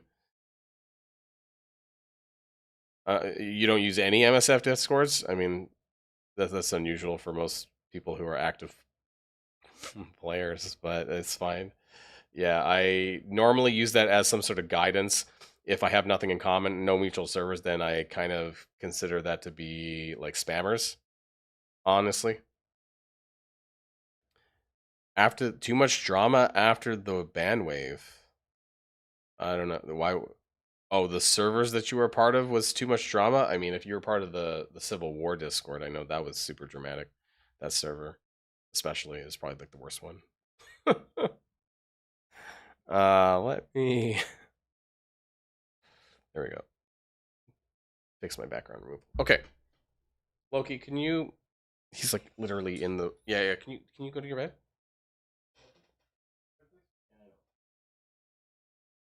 I was about to roll over my dog with my fucking chair.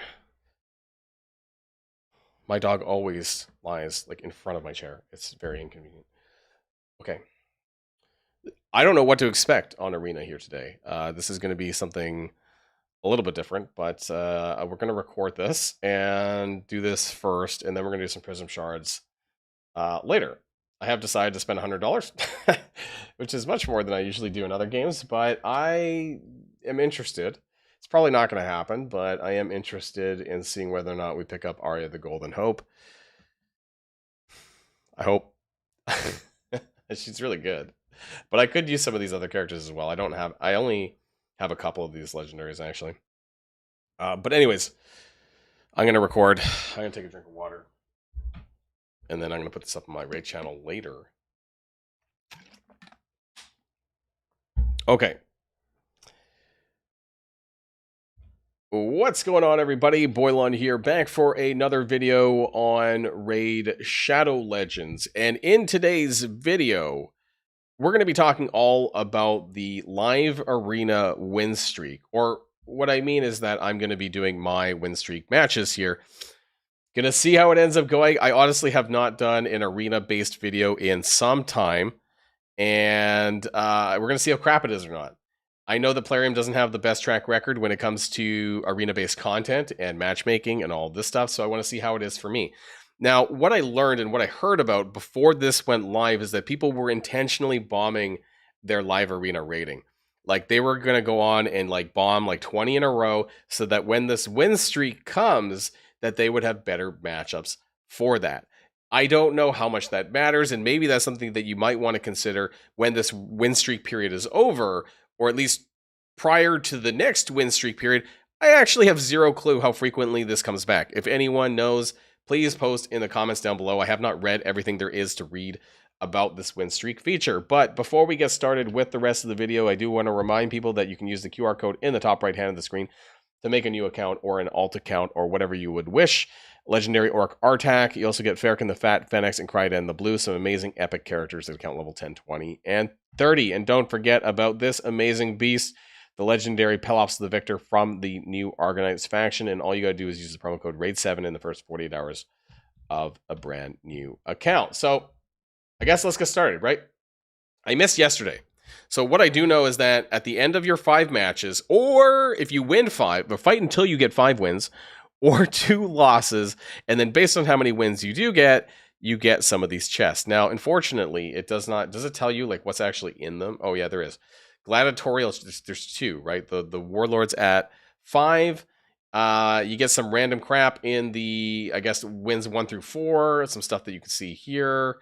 And then you have a chance at some of the new live arena gemstones here at the warlord chest. If you get lucky and get 5 wins in a row. Now there's different tiers, right? And I guess they have different rewards, right? I guess like what's at the top, tier 6? There's like some more stuff down here, mythical book, some 4-star vassals, okay, right? But you got to work your way up this, and I don't know how often it's coming around, this win streak stuff. It doesn't say, does it?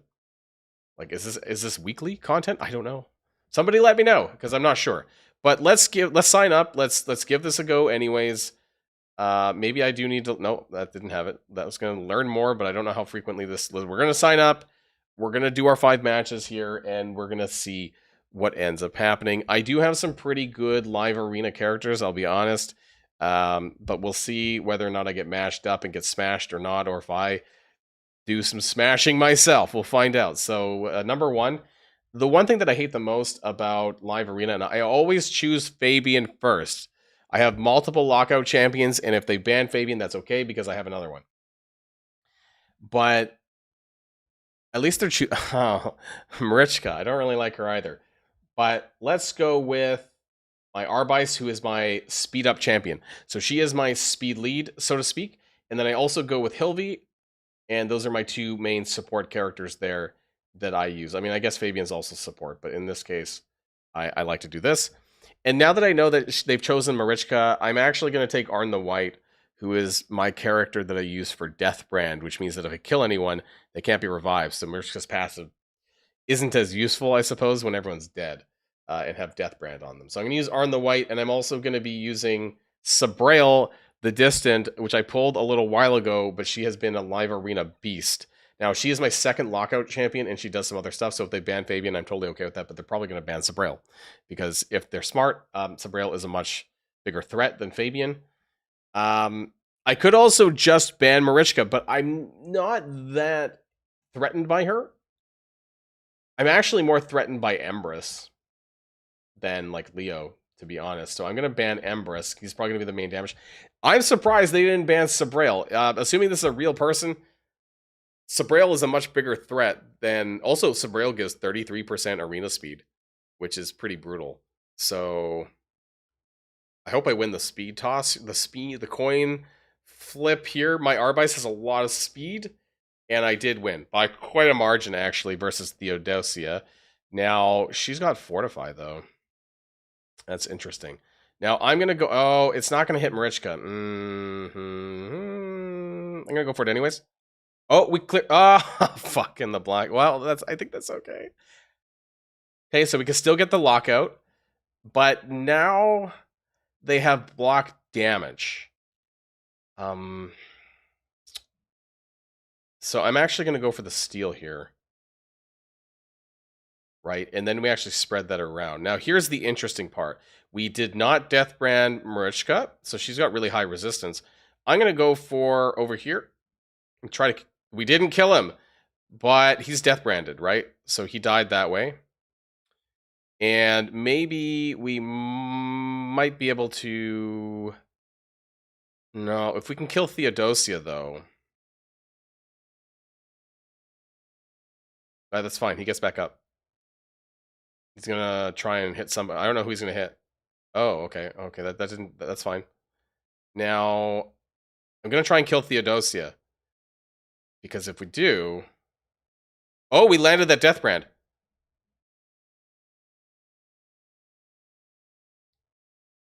Oh, this didn't do enough damage. But then we can go into our alt form here. And that should fuck them up. Oh, we didn't kill Theodosia. Are you fucking kidding me?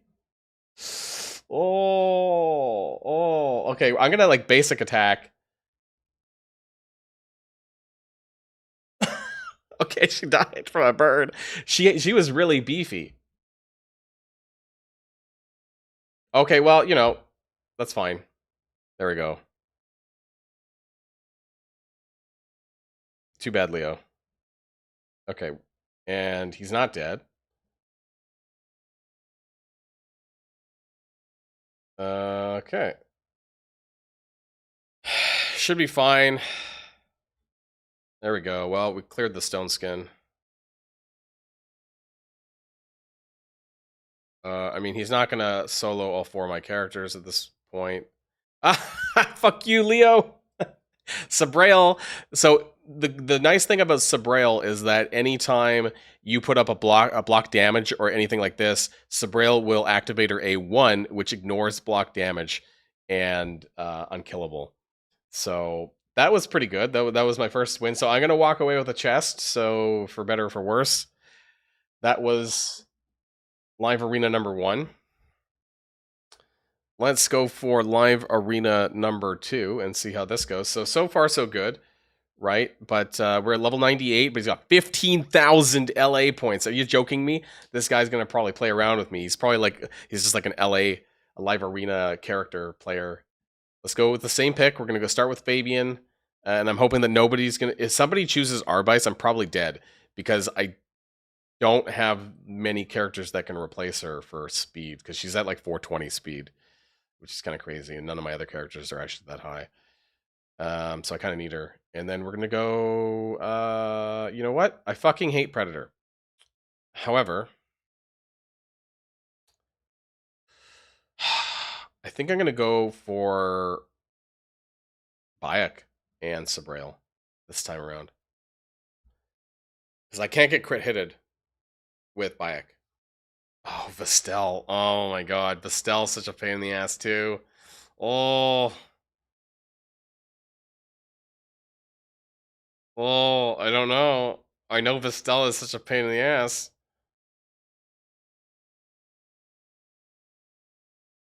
Oh, they banned my Bayek. Okay. Okay. Alright, we'll see how this goes. We'll see how this goes. Okay.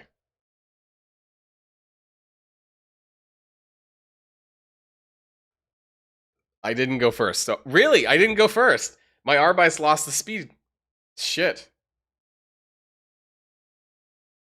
Oh, we didn't land the sleep on Shuzen either. Okay, that sucks. He's gonna try and sheep someone. Yeah, he's gonna sheep my... Ooh. Oh, we slept Shuzen. That might do something, actually. Oh, interesting. Ooh, oh, no, Empress. Oh, no. But Okay, interesting. We can bring them back. Is it I don't know if it's over. Is it over? I don't know. He has to basic. Oh no, he has his A2 back up already? Oh my god. Okay, well.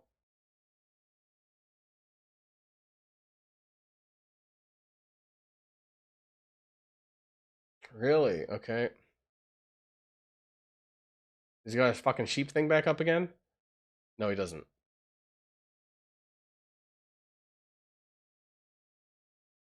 Yeah. He's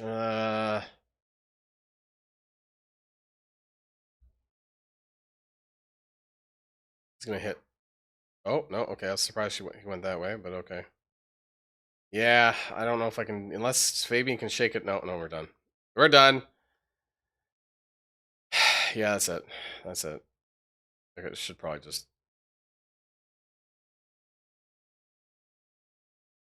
Oh, I didn't know it ignores. Okay, never mind. I didn't know it ignores unkillable. Okay, well, that was unfortunate.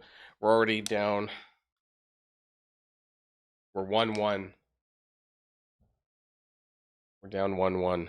Okay. Let's see if we get this one. 17,600 trophies. Like, holy shit, the matchmaking on this is absolutely brutal. And I think that the only way that you can actually do this properly is just like what other people are doing, is bombing your rating before this win streak happens. Because I think it's wholly unfair that I'm having to fight, these people with like fucking 12,000 more rating than I do. So I don't know. We'll see. There's an Ezio there. I'm gonna go for same thing, right? I have to go for a similar team, I think. Although I might go with Marius instead, actually here, or no, Ezio. I'm gonna go with, I do like Bayek for PvP actually, but there is this snick track. It's a bomber. Um,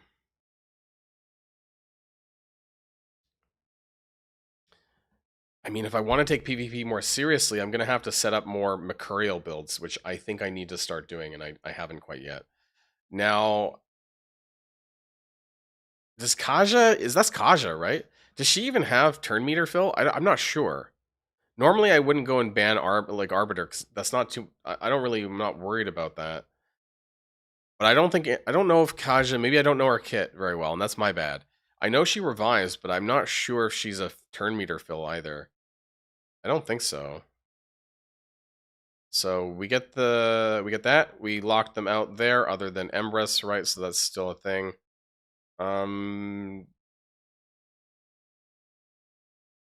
There, we have to kind of get rid of these Mercurial stacks, which we will here. Right, that's fine. The Mercurial stacks are gone.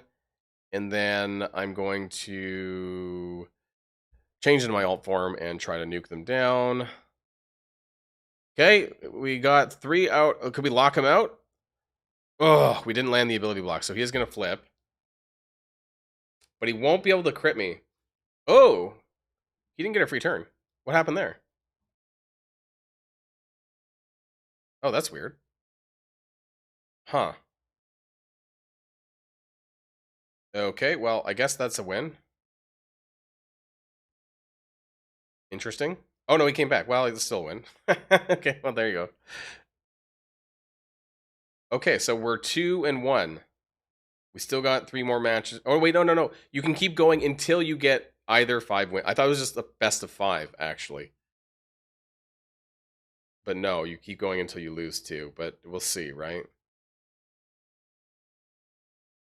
Boilon plays live arena. I don't think I've actually recorded a video of me doing this in some time. Okay, so this is match number 4, right? So my Fabian got taken. It's not the end of the world. But now I'm going to go for a different character. I'm going to go with my... I'm actually going to go, I think, with Mavara. And I'm going to go a different way this time. Mavara and Arbai still is my speed lead here. I might still take Hilvi as well. I normally just use 2 DPS characters. Or 2 potential DPS, and mostly supporting from them.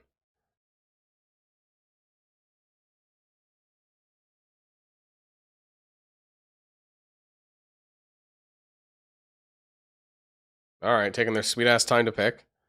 Of course. Empress and Carnage. And do Hilvi, and I'm gonna do Bayek again still. The Bayek Arbice combo is very good because of the increased accuracy that both of them do, actually. Okay, and then I'm gonna do Sabrail with a ban on lockouts. Really, I think it's this there. They're gonna ban my Mavara. Okay, interesting. We go with the Sabrail with the 33% speed aura, which they also have. Is that what Carnage had?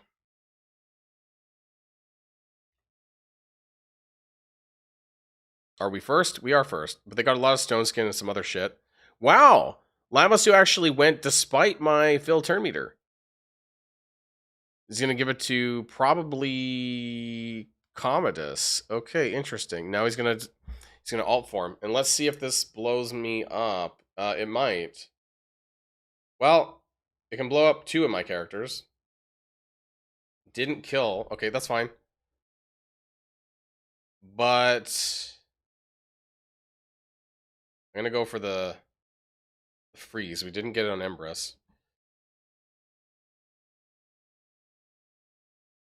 Okay. It's gonna be a little bit rough. Ooh, we didn't kill Commodus. Let's see, can I lock them out with an ability block? I didn't, so he's gonna flip into his alt form. But he's not gonna be able to kill my Hilvi.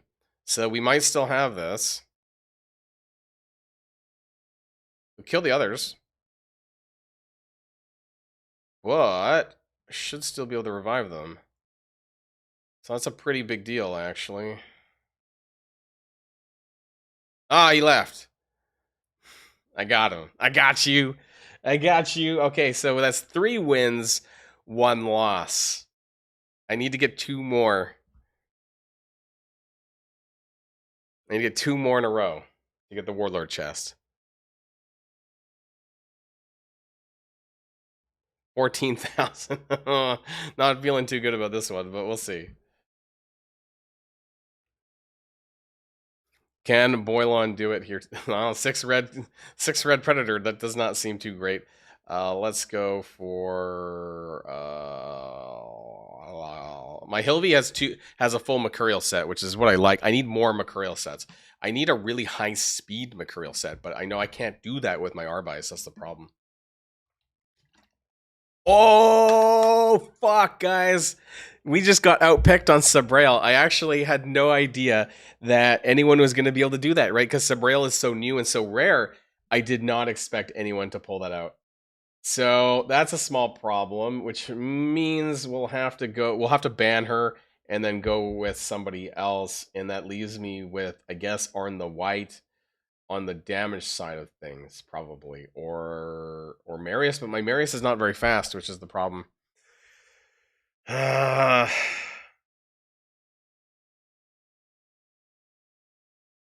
could go with Commodus with bombs. I could go a different way and see what happens, but there's a lot of resistance here with what the fuck his name is, Star Sage, Galathier.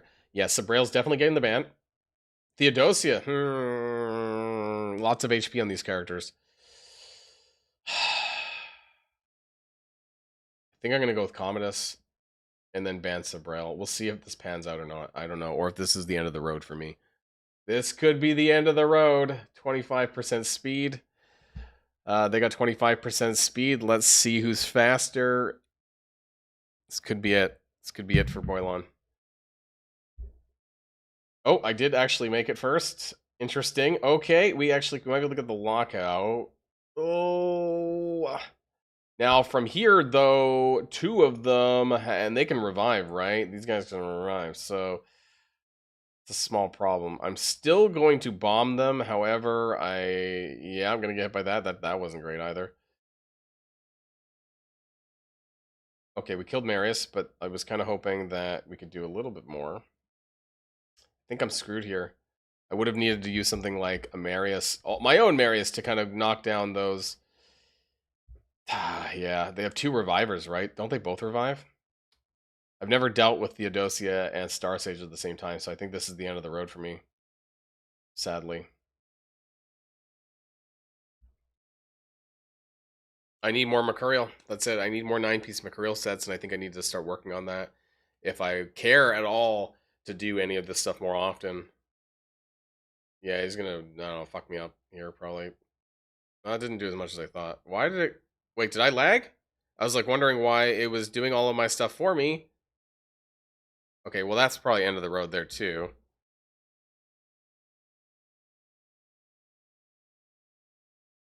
Yeah, and they're just gonna... Oh.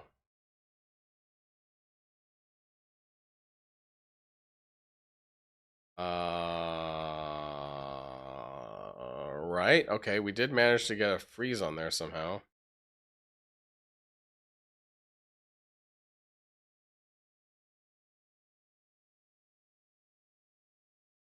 Okay, I think I'm probably still boned, but let's see.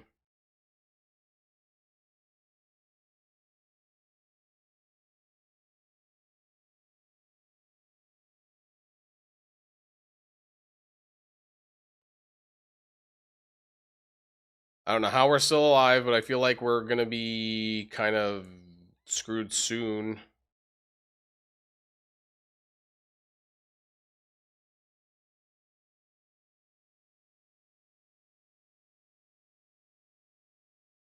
Oh my god.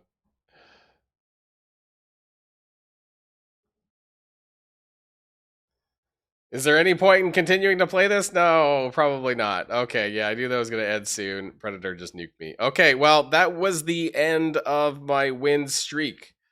I lost 2, I won 3. Right? There we... Actually, you know what? That's not... Not that I need this gear, but hey, actually, there's accessories on there, so it wasn't completely terrible. We got legendary obsidian stuff, and this is a new one.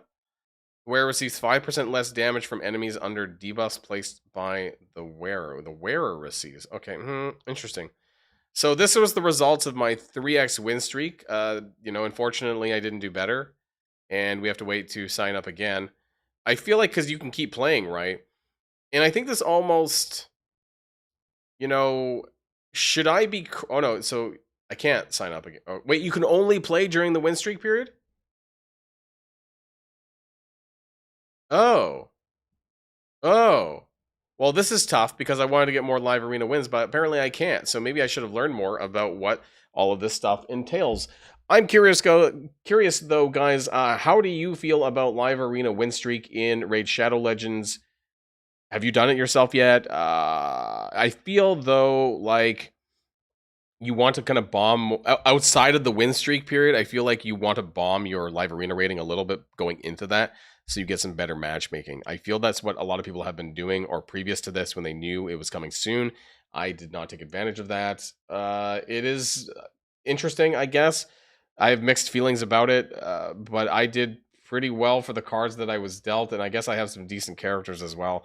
Maybe I should pay attention a little bit more, and maybe I should get some 9-piece Mercurial sets up and running for some of my main top live arena characters. Yeah, I guess that's it. That's my first kind of PvP video I've done in some time. Now, of course, before we go, I do want to remind people that if you haven't started playing Raid yet, what are you waiting for? Get out from under that rock. Download using the QR code in the top right hand of the screen to get the legendary Orc Artak.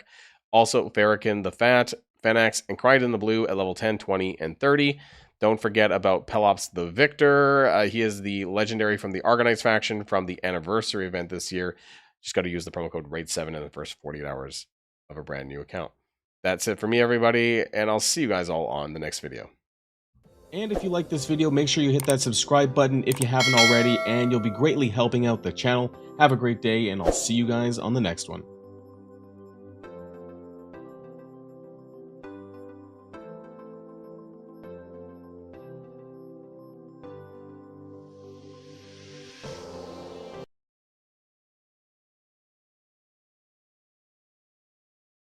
I was muted.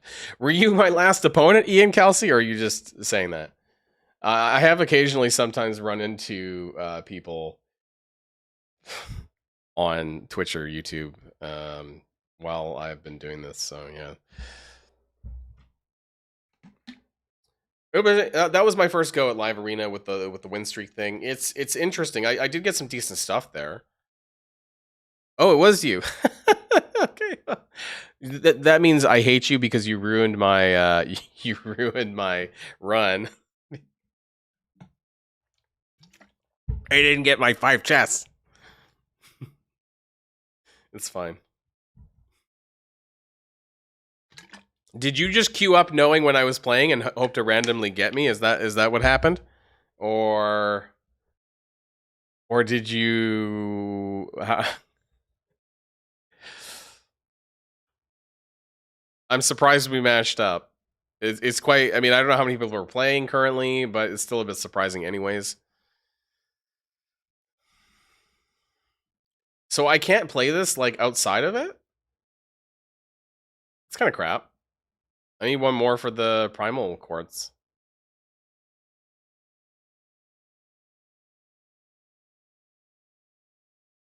Well, so Maddie, people are saying that like you should be bombing your live arena outside of the win streak time. That way when win streak happens that you get better matchmaking. So that's what they say. I mean, I don't know if that's like, you can also bomb the season if you don't care about the seasonal league stuff. You can also just bomb during then too. How frequently is win streak happening? Does anyone know? Because I actually don't. I didn't do enough reading into it. So is this happening once a week? How frequently is win streak? Like it's a 3-day period. Is it weekly or what? Because like I'm not really sure actually. I didn't watch the other creator videos on this or not. Area bonuses. I don't even know where I'm gonna put this. Maybe still into Cursed City. I'm not sure. 1,000 points, 1,200 points. I've been putting more accuracy into Cursed City. Could lose 3 straight, and when the win streak re-ups, take the bot win for a first win. Yeah, you do get it. I know. You get a token daily for win streak during the win streak period. But how frequently is that period? It's a 3-day event, I guess. How often is this showing up is what I want to say. Is it a weekly thing that happens Monday through Thursday or every week? Is it just like, that's what I mean. Like, is there a schedule that we know of? Is it happening randomly?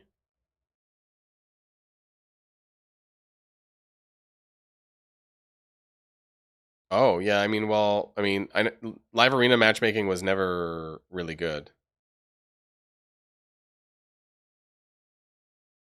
I think you're a bit misunderstanding, Ian. The win streak, these chests only show up during this win streak period, which started yesterday. So yesterday was the first day, but once this goes away, you won't be getting this stuff anymore. So my question was, is it weekly? Is it every Monday for 3 days, right? Like, that's what I don't know. I have no idea. Is the new fusion details already out? Because if it is, I have not been keeping up with this. Because I've been on stream for the last 4 hours. But I guess I see in my Discord server there's a lot of people talking about some stuff. So yeah, I guess I see something here. It's an Ogren.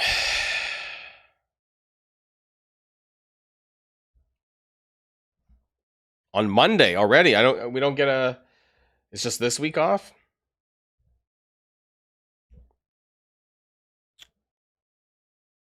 Well, then why are people coming in here asking me how I think about the new fusion when I haven't had time to look at the fucking thing? When have I had time? If you've been here in the stream, where did I get to see it? That's what I want to know.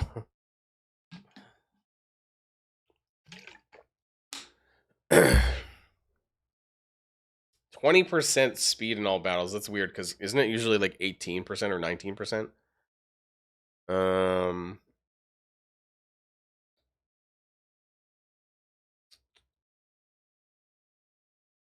He is a potential speed lead arena character, I guess, because he's got turn meter 25% and then speed up and increase attack. And that's similar to like Arbiter, but isn't Arbiter like 30%?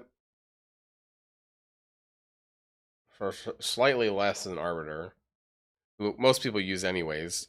30%, right? Yeah. Okay. AoE revive again. Hey, you called it on the revivers. Why the fuck are we getting so many revivers? Literally, so many revivers lately. Who was the other AoE reviver too that they came out with? Hold on. Was it also in this fact? No. It was in Skinwalkers? No. Who was the new character that came out? And what faction was this? Orcs. Orcs had a Holguk the Hallow Side. This guy is also an AoE reviver who just came out. Holguk of the Hallow Sites. Jesus Christ, they got so many fucking revivers this year.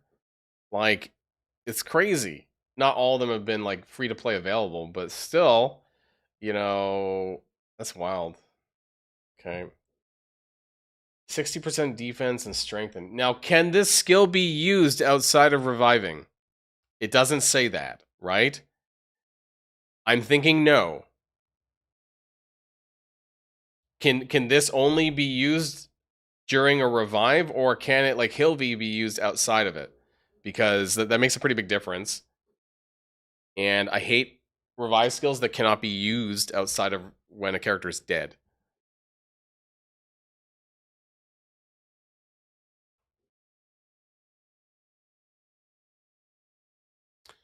So this kind of sucks outside of the revive nature. Like, if you need a reviver for faction wars, but otherwise it's pretty mediocre.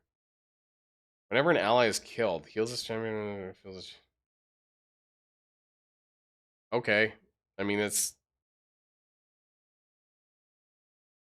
I mean, I might need it. I mean, my Ogrins are probably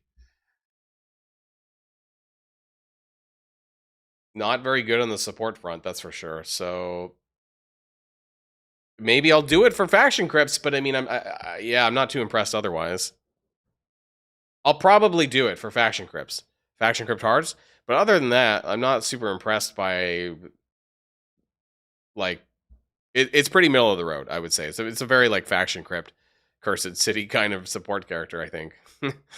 I don't see a ton of use more broadly. It's kind of like almost he's okay, but yeah. And I actually think some of the older revivers are better, more generally speaking. Like Duchess Lilitu and even Pytheon might be still good comparatively. I mean, because his revive also can only be done when you're dead. But he's got AoE cleanse, block debuffs for 2 turns. Receive 5% less damage from skills for each buff on them stack. This is good, right? This Pytheon passive is better than you think. Up to 25% damage mitigation is pretty big. That's like an extra strengthen without a buff. So yeah, he's pretty middle of the road, I think. Fusion token. Yes. Yes. He's a was it confirmed to be hybrid? I didn't see that part. Oh, it's a fragment fusion. Well, you're not getting a fusion token out of this then. Yeah, I mean, I'll probably do it, right? I mean, I can't remember the last time I've like missed a fusion or intentionally skipped a fusion because I don't need to. Both as a content creator because I end up spending a little bit of money, but also I have a pretty decent horde anyways when it comes to like green shards. Like I got like almost 4,300 mystery shards, so I could probably clear it just on that. So I'll probably do it, but it's definitely not something that's going to change my count other than maybe faction wars hard. So it is what it is, but you're not going to get a fusion token out of it because you only get that for hybrids and traditional fusions. Oh well, I mean, the good news is that the fusion after this next one is going to be the collab. So, are you guys excited about that? Probably because of the collab coming at the end of August. It's going to be like clockwork. So, I don't know if it's going to be as good as Teenage Mutant Ninja Turtles, but you know, I think that there is a pretty good chance that there is something pretty good, and there's going to be a lot of characters, like 5 or 6 characters. So I'm pretty excited for the collab stuff that's going to happen later. And I guess August is going to be a bit of a downtime period, I suppose. No problem, Ian. I'll catch you later. Thanks for dropping in. And I think I'm also going to do some prism shards. I'm going to do some prism shards. I'm going to have 12 prism shards. I don't know how this is going to go, but I do really like Arya the Golden Hope. And now because I said that, I'm probably not going to get her. But there are some other good characters in here that I don't have. Duchess Lilitu would be great for my demon spawn still. I have 1, 2, 3, 4, 5. Okay, I do have a lot of these champions, but there are some that I could still take more than one. Septimus got a rework, actually. People said that he got his A2 does AoE, and apparently this hits really hard.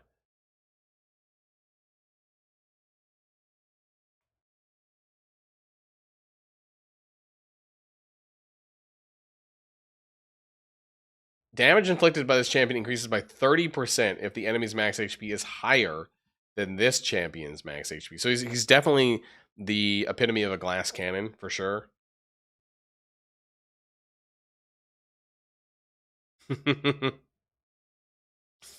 I heard he hits pretty hard, so I don't know. Uzal of the Jade, I'm not a big fan of this guy. I have tons of doors that are better than him. He's very reliant on this extra turn mechanic. I also have 2 copies of Arashi the Riptide. Wasn't a big fan of this guy either. He came out last year, like mid last year. At the same time, Admiral Blacktusk came out, actually. The Doors faction unity. I could use Nekmothar. I could use Duchess Lilitu, Arya. I guess I wouldn't say no to Pelagus, but he's kind of meh.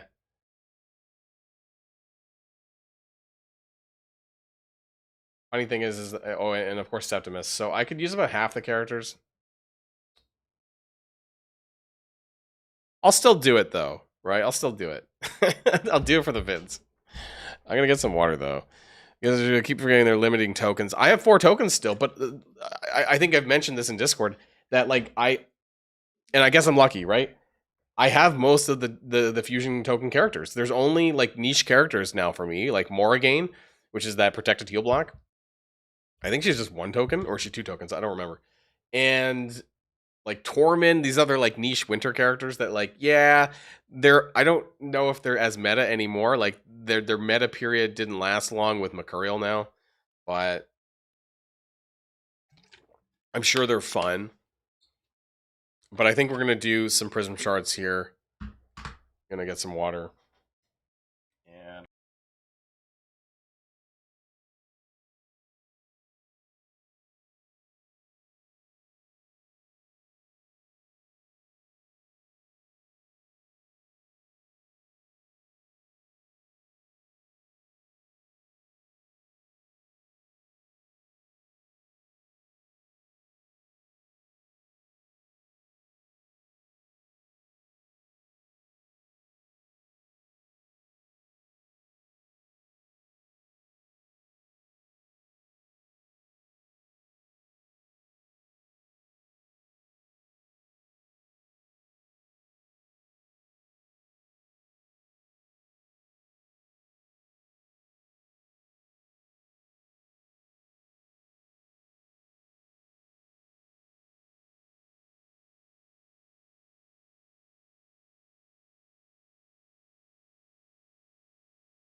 okay, I'm back. Had to use them for still new. Yeah, well, I mean, A, you haven't been playing as long as me, and B, I guess you've also not been as lucky. Well, you're free to play, right? So, I mean, yeah, I'm not. Were you? I guess you weren't playing. Did you start after Fabian? After the anniversary last year? I guess so, right?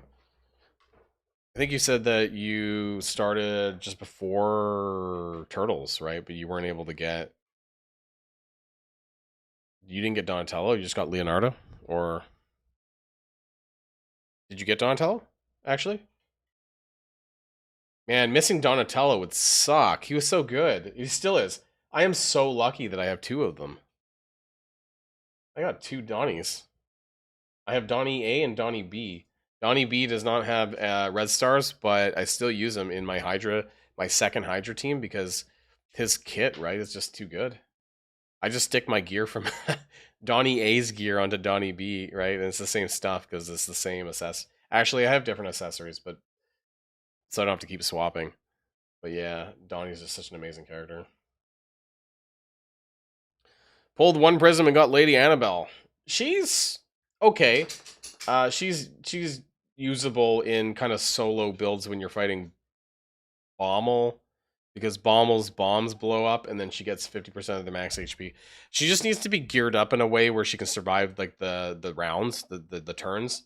So she needs like a high HP, high defense kind of build, and it takes a while to do it. The solo builds often take a while, right? She doesn't hit very hard by any means. It's the same with what's his name from Shadowkin. Birangiri does a very similar thing. I have a +4 Birangiri. Back in the day when I had to rely on these kind of solo builds to be able to clear them. But yeah, I mean, otherwise that's probably their main use now. I don't really use them otherwise anymore. It's a bit unfortunate, I suppose. I think I'm gonna do the prism shards. Let's clear some. Can I do a classic arena? Let's just do a little bit more here really quick. Can I get some extra wins in before we do that?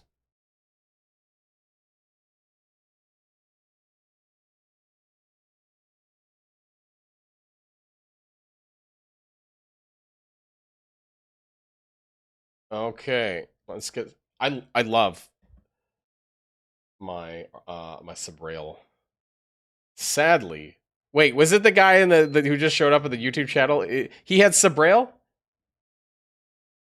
The guy who was just in YouTube in the chat here a little while ago. The guy that I played at the very end of Live Arena. I'm pretty sure didn't he have a Sabrail and I banned it. What he knew I had. I bet you he knew I had a Sabrail, which is why he picked it first.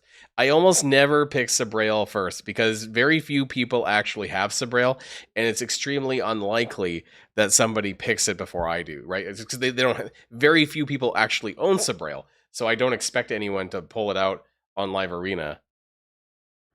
I was wrong.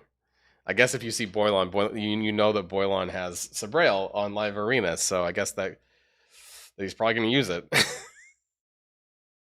She's just so good. Also, I do like Arn the White as well.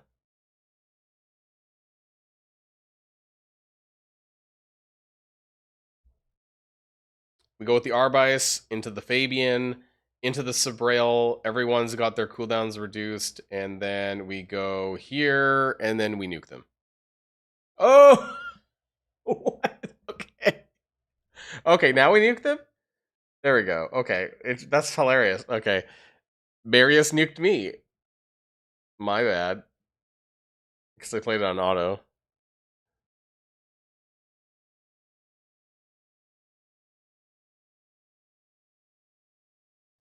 Mm, mm, mm, mm, mm, mm.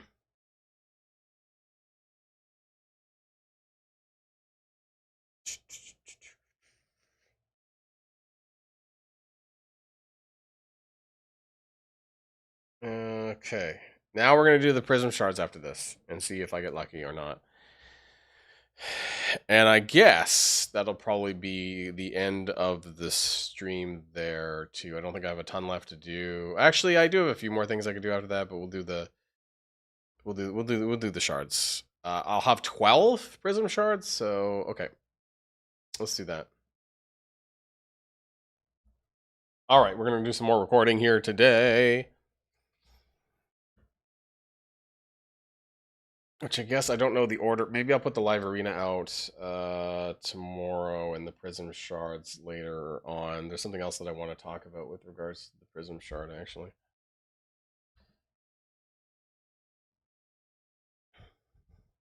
Okay.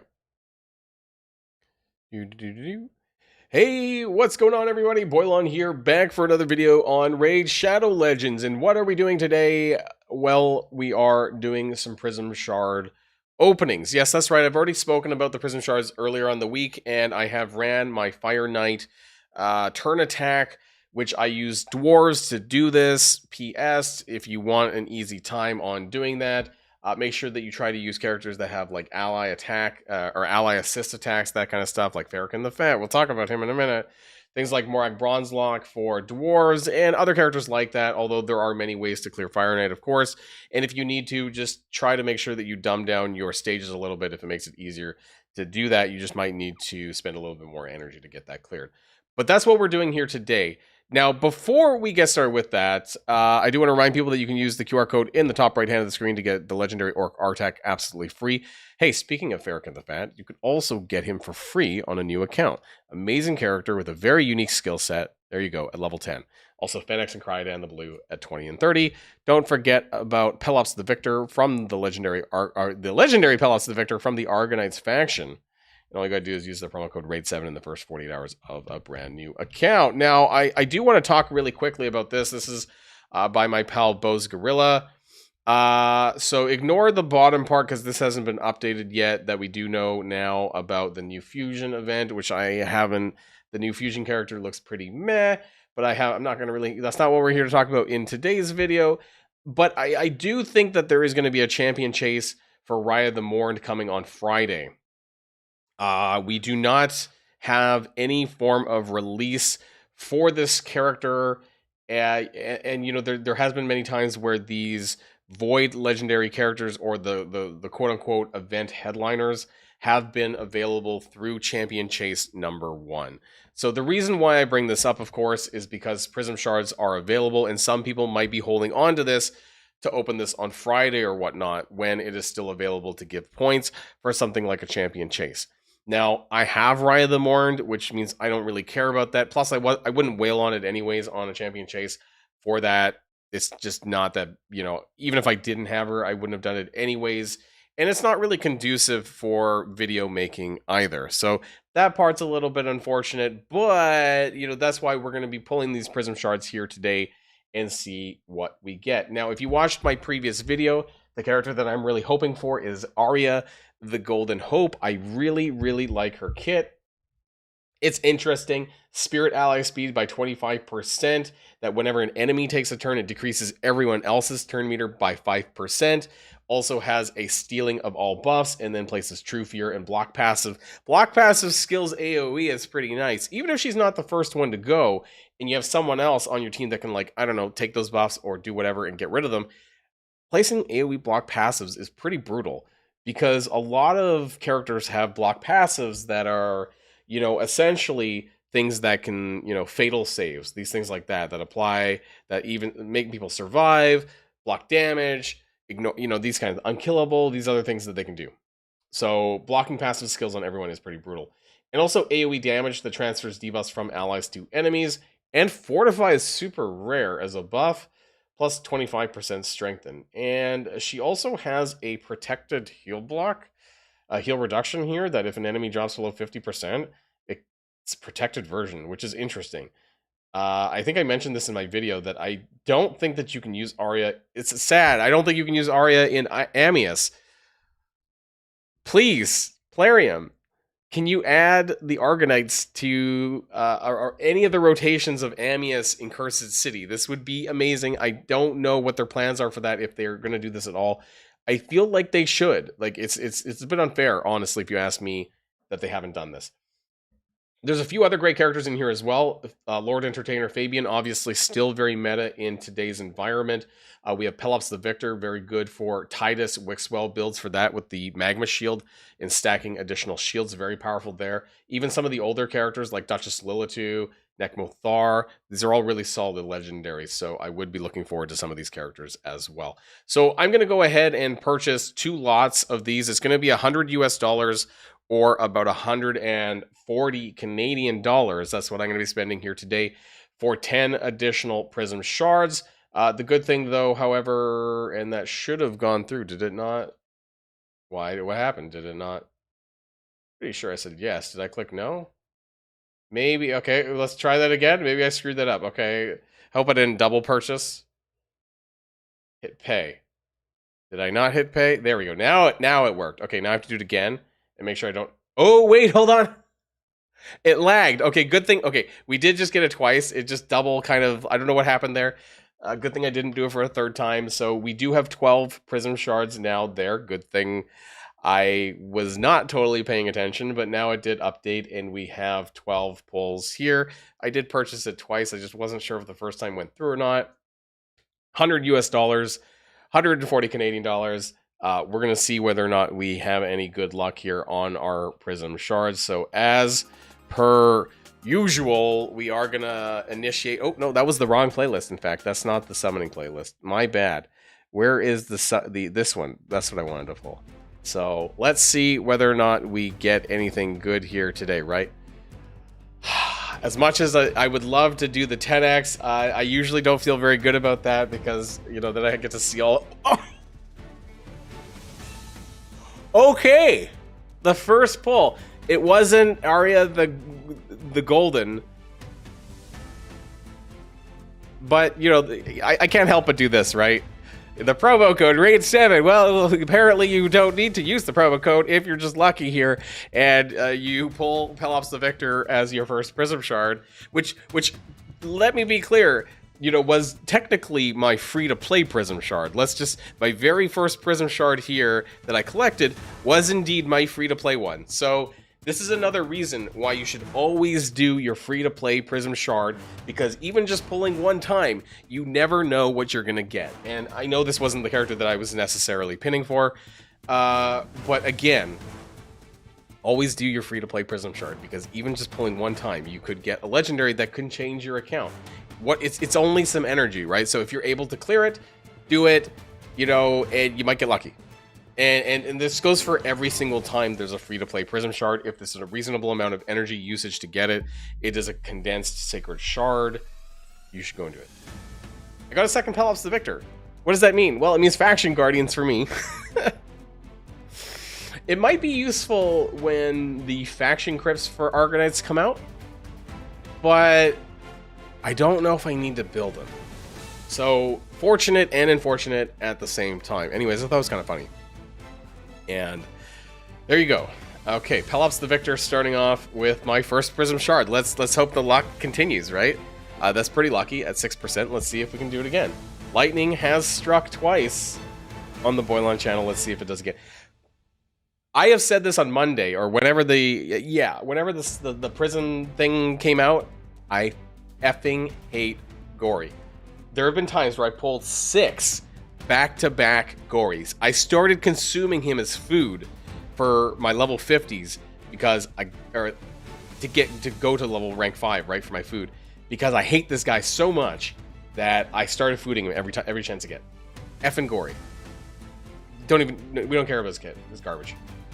Okay, and now because I said that, I'm gonna get like 7 more Gories. Balf the Rancid, actually pretty good epic. If you need a budget, an increase of ally buffs +1, Balf the Rancid is your guy. He's actually got a decent kit as well. He places a decreased accuracy debuff. He increases accuracy on your team and also removes debuffs. So he's actually pretty good if you need it for like Cursed City for Nether Spider, for example, because all the damage your allies receive. So if you don't have a way to cleanse it, the initial damage will be significantly lowered if you have Balf the Rancid on your team. So he's someone that I would keep in a kind of support role there if you need to use him. And if you do happen to need and you don't have any characters that increase ally buffs, he is still pretty useful for that. So there are some pretty good epics actually in this line. 2 legendaries in 4 pulls, guys. Balar the Lost from Chaos Awakes from last summer. Okay, so this guy was the Deck of Fates for, like, basically he was Talena Soulseer of the current Web of Corruption event. Because Talena was a Deck of Fates. Baylor the Lost was the Deck of Fates character from last year. Or no, sorry, no. Wait. He was a Path event. Sorry, I got that completely wrong. He was the Varkos. I'm pretty sure he was the Varkos now. He was a Path character, and it was basically Baylor plus his souls, just like Varkos was with his souls. So my mistake. My memory was a bit hazy there. Interesting guy with a lot of poisons. Now I have Baylor the Lost already, so we're 2 for 2 now on Extra Faction Guardians. He's really good for poison detonation because his A2 instantly activates all poisons. I use this guy with Ezio in my Doom Tower speedrun team. And I want to show, I mean, just because we're going to deviate for just 30 seconds, I just want to show people how on some of my floors here, we'll just take the bottom, right? So this is my quick team here for this, right? Now, I'm really lucky to have Calvlax, but I use Baylor the Lost in this, right? Because there's just so many poisons, and then he goes around and blows them all up with the detonation. It's a whole lot of fun, right? Boom, boom, boom. Everyone's dead. And then we use, I guess Ezio comes in, right? And then he does his A2 as well. Poison detonation teams, like 18 seconds per floor. Baylor the Lost is pretty fun. Okay, that was just a slight deviation there because I wanted to show people what I actually use them for. We still have 8 more to go, guys. We've got 2 legendaries in 4 Prism Shards. I haven't been this lucky in a while. Screw this guy. I told you. Gory is my nightmare epic. He's gonna keep popping up, I'm telling you. This guy, he's always there when I'm pulling. Gory, god damn it, Gory, get out of here. Okay, Prism Shard number 6. Well, at least it wasn't Gory. Stonebound Thisbe is actually really good. Now, you might have actually used her for one of the previous fusion events, but she is really good if you are an earlier mid-game player for Hydra, because she's got Hex and block buffs at the same time. This is a really good combo for Hydra, so she's definitely a very good character for that if you need it. Her kit's really good. I talked about her actually in my Argonites video when we were talking about future faction preps, so there we go. We still have 6 more Prism Shards. Can we get a 3rd legendary in this? Don't be the next Gory, Stonebound Thisbe, okay? I do need to rank her up to +4 though, so I guess there you go. More Stonebound Thisbes for the empowerment. 5 more Prism Shards to go, and it's another purple, and it's an Enda Moonbeam. I've spoken at length about Enda Moonbeam, who was my very last Lady Mikage fusion epic that I needed for this, and this also low-key kind of pisses me off because I always seem to have so many of them when I never needed them. Like, after I finished Lady Mikage, I started seeing them forever. It took me 8 months to finish my Lady Mikage fusion on that one epic alone. I'm not even joking. Now I see him everywhere. Okay, another purple. We have another Balf the Rancid. We talked about him already, so let's move on. We have 3 Prism Shards left to go. Can we strike yellow? Screw you, Enda Moonbeam. You are all these characters haunting me. Enda Moonbeam and Gory. Those are my nightmare fuel. Okay, we have 2 Prism Shards left to go.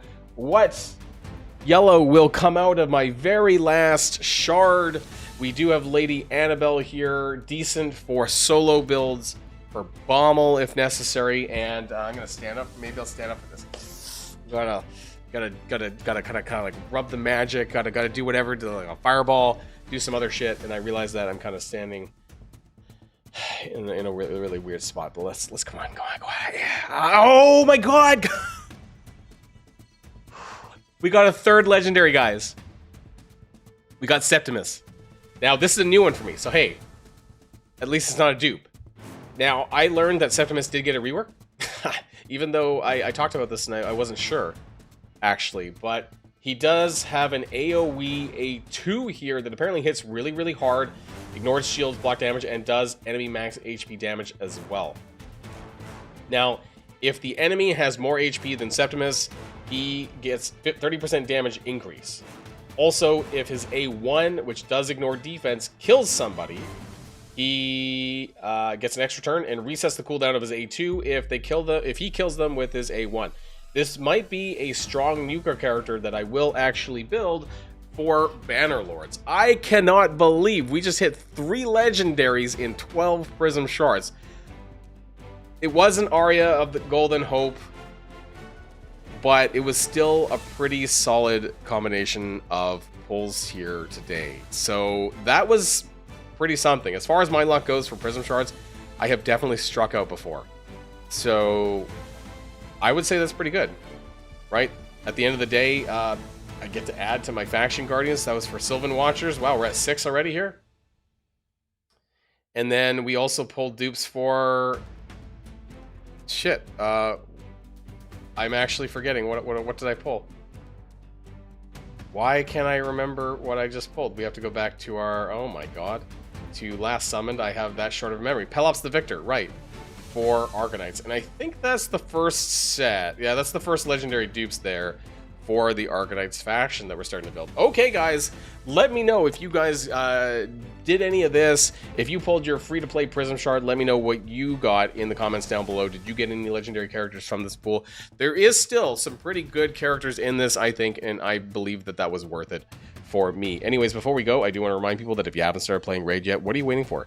Download using the top the QR code at the top right hand of the screen to get Pelops. Sorry, oh my god, I can't even talk. Legendary Orc Artak. We've kind of rushed things here. Farrakhan the Fat, Fennex, and Crida in the blue. Now Pelops the Victor, who I pulled in today's video. You could have had a chance to get this absolutely free. All you got to do is use the promo code RAID7 in the first 48 hours of a brand new account. That's it for me, everyone.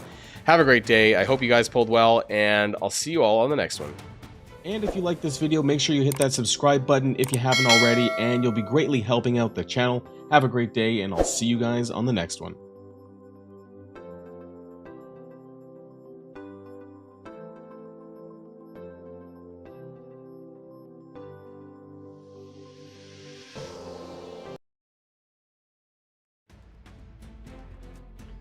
Congratulations, Overlord, on your Arbiter finish. How long have you been playing?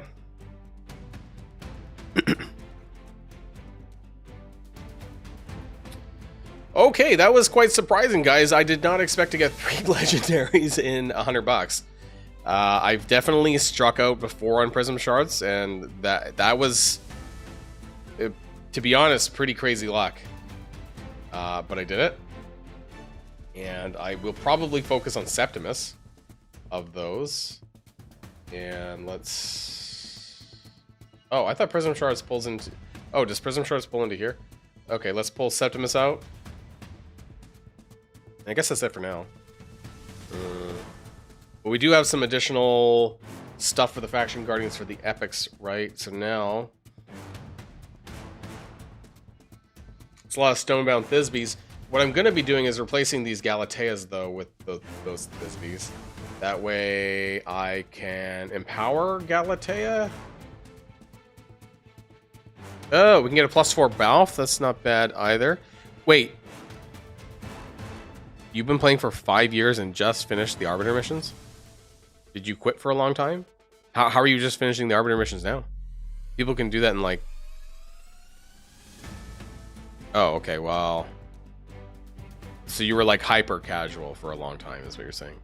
Because yeah, you can clear Arbiter in like 6 months, or honestly, like you could probably do it in 4 actually, if you were like actively playing for that time. I mean, it's better late than never, but it made it sound like you were actively playing for that long and just finished it. But thank you for the follow, Zero Saber. Look at O Saber, whatever. Thanks for checking in. And Lion's Guard Galatea, so I do have 2, but I do need to wait probably for a champion training event. Maybe with the fusion event, I will do this here as well. Probably wait with the fusion. So the fusion starts Monday, which means that I guess the calendar should be coming out pretty soon. Well, on Monday, I guess.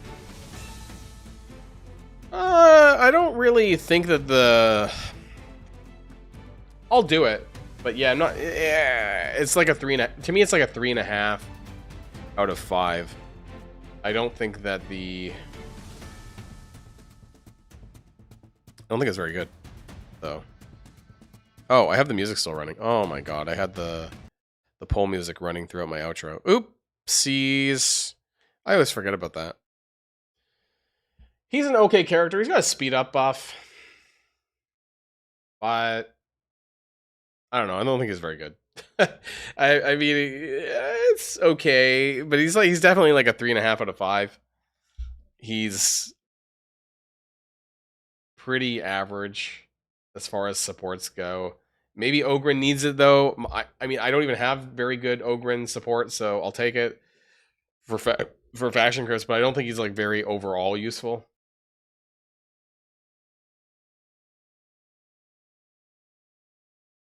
Okay, so what else do we still have to do? I'm so glad that we have Chimera Sims. I kid you not. I am so thrilled that we have Chimera Sims. So I'm going to go ahead and do that. I'm going to make sure I remember to do this before we go.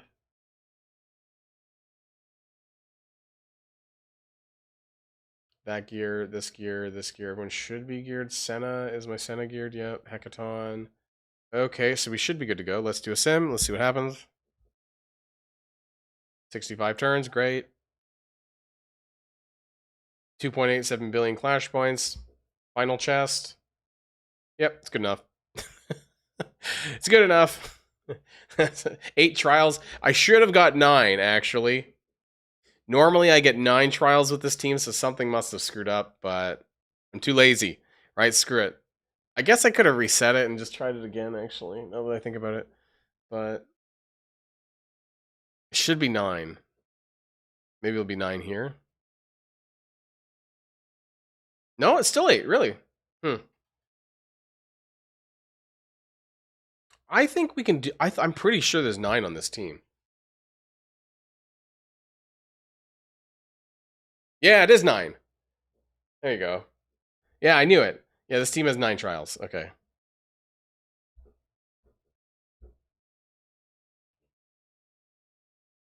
Alright. I should have probably quick battled the other one. Oh well. Oh wait, let's go to that. Chimera Clash, collect my gemstones.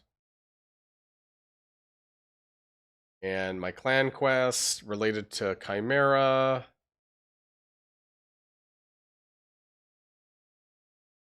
Man, clan levels take forever. Playing with starters, think I'm keeping this one. Got Jingwan, and Karato's not very good. But Pelops is great. King? Who's king? Jingwan. Is that the Void legendary? From Shadowkin?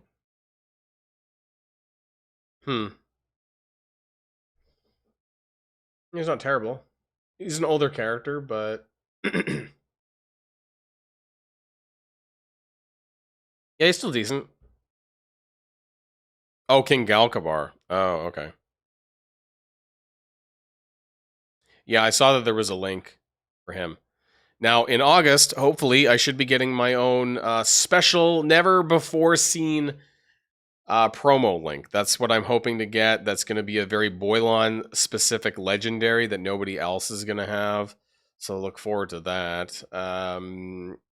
Still waiting on confirmation on that one. It was supposed to happen in July, but it didn't. I was promised that it would be in August, that only I would have this legendary on my link, just like they did with Raygash. Actually, they did Raygash for the Skinwalkers legendary was only allowed to be used by Raid Ninja. I'm pretty sure is his name. So we'll see. Oh, Siege started earlier.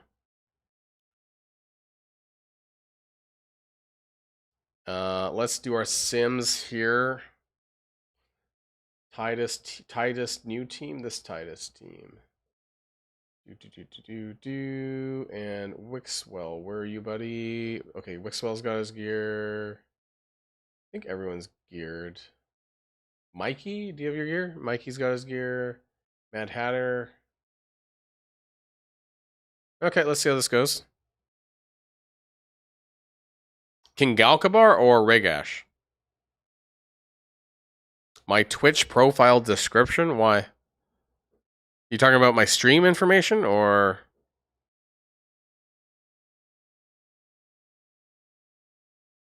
Yeah, I don't think King Galkabar is specifically limited to a certain creator. Ragash was, however.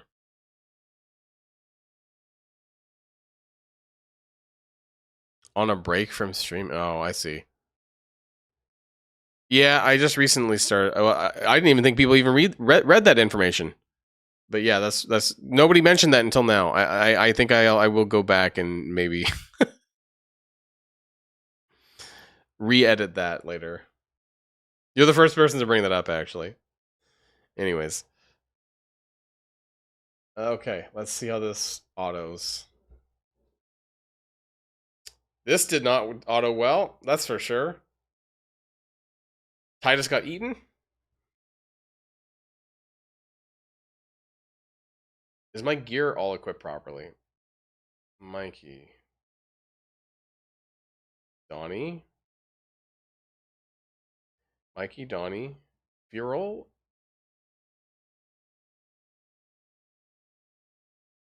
Viral. Wixwell. Titus. Okay. Must have just Sinbad. Ah, 650 turns. Didn't do a lot that time. How many times can I quick battle this and not? I guess I can do a couple. 273. Come on. Is Titus getting eaten randomly? Fuck. You got a Sabrail 6-star? God, I hate you. You need to give that to me now, okay?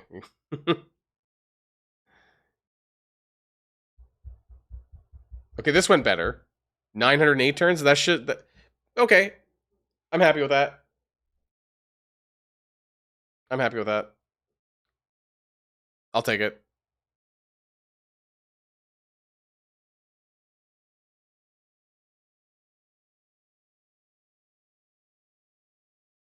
$6 billion clash for that? Yeah, I'll take it. It's fine.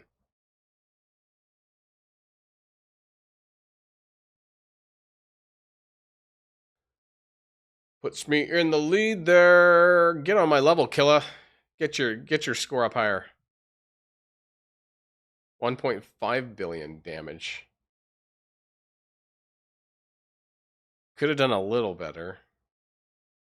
Okay, now we need to run Brutal. And that is, which team was I? This team. And that's Donnie 2. Also, I need to give Leo back his gear.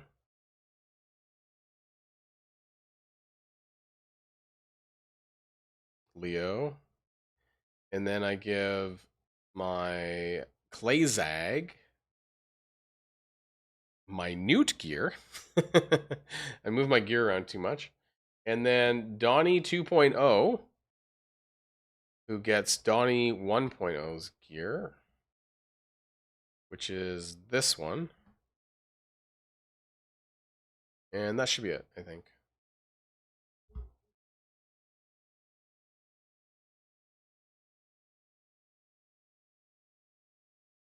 Thousand turns, good, good, good. 1.5 billion clash points. Add that to the pool. That hecaton damage is pretty. Actually, yeah, it's pretty good damage. Like 500 million for Nightmare is pretty nice, actually. Considering the last chest is 36. Oh wait, that was brutal. Nightmare is. Oh no, that was brutal. Yeah, and then we go to hard mode, which is a different team. That's. Oh, what team am I using? This team, I think.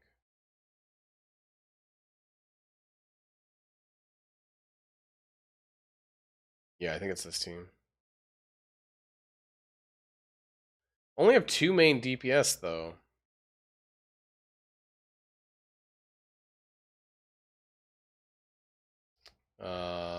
Granite. I have to change Lamasu to the Hex set. Do we have a Lamasu Hex? Oh no, she's running it. Okay, that's fine. And Bayek, Arbice, and Androck. Now, Androck can put on his Stone Skin set for the resistance. Okay, let's run this one.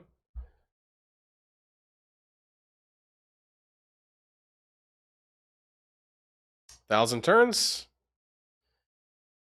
An extra 500 million clash points. 450. I could be doing better here, but it doesn't make a huge difference, though, overall.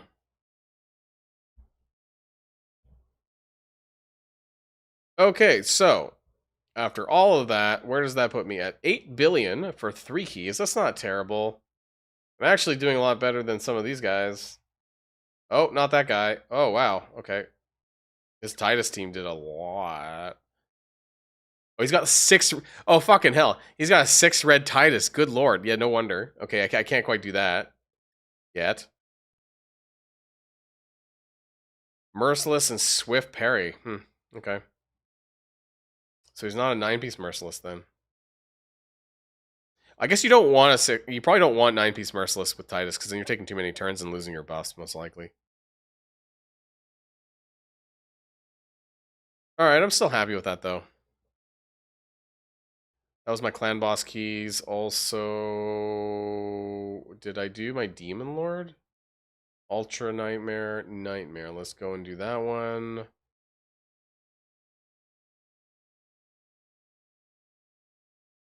Oh.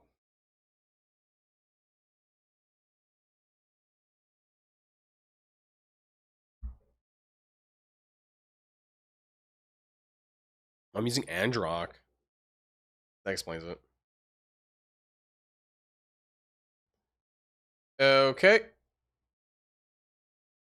The Gestal optimizer. No, I haven't really done any third-party programs in a while. I've just been too kind of a little lazy. You know, to be honest, I haven't sat down to re-gear in some time.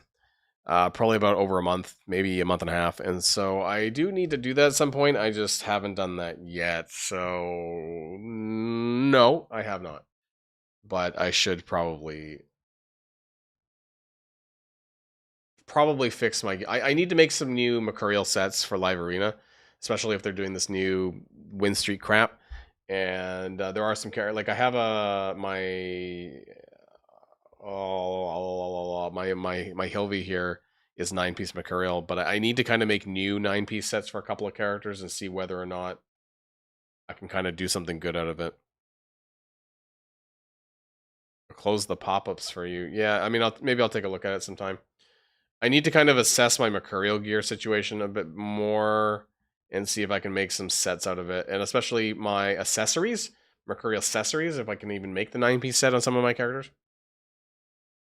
I would love to make a 9-piece, not Sabrail, but my Arbice, but my speed is so high, I don't think I can... I don't think I could do a high-speed Mercurial set. Like, this is my top speed, my speed lead character. And, not sure if I could, like... I have very limited accessories for Sylvan Watchers, which is unfortunate. Oh, hey, that's kind of nice. If I could get some extra speed into that, that would be great.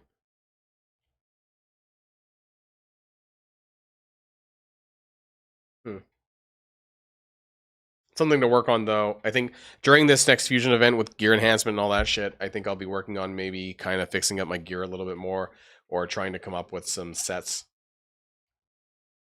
for PvP with this live arena win streak stuff. I think that's pretty much all that I have to do for the moment. I have 5 siege attack scrolls. Wow. All right, where are we? Oh, this one? Oh, there's a lot of teams here.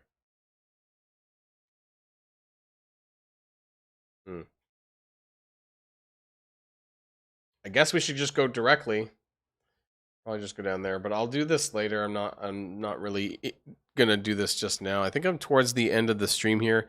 It's about dinner time. I have a bit of a food headache. This usually happens towards the end of my stream where I get hungry and need to eat and have a slight headache. So thanks everyone for showing up to the stream today, whether or not you're here on YouTube or on Twitch, and whether or not you were here for Marvel Strike Force and continued on watching for Raid Shadow Legends or just came for the Raid Shadow Legends. We had a good time today. It's about a 4-hour stream that I had, almost a 4-hour stream that I had. I think 3.5 actually says, but either way, whatever. And we managed to get some good stuff done, especially on the raid side of things. We did pick up some good champions. And if you missed the stream, well, good news is that they'll be up on my YouTube channel in the not so distant future, or you can watch the on-demand versions, the VODs and stuff like that on YouTube and on Twitch. So I do want to thank everyone who showed up to the live stream today. Have a great day, wherever you are in the world, and I will see you guys on the next live stream, Tuesdays, or next video, or on Discord, or wherever I normally see you guys. So thanks everyone, and I'll see you all next time.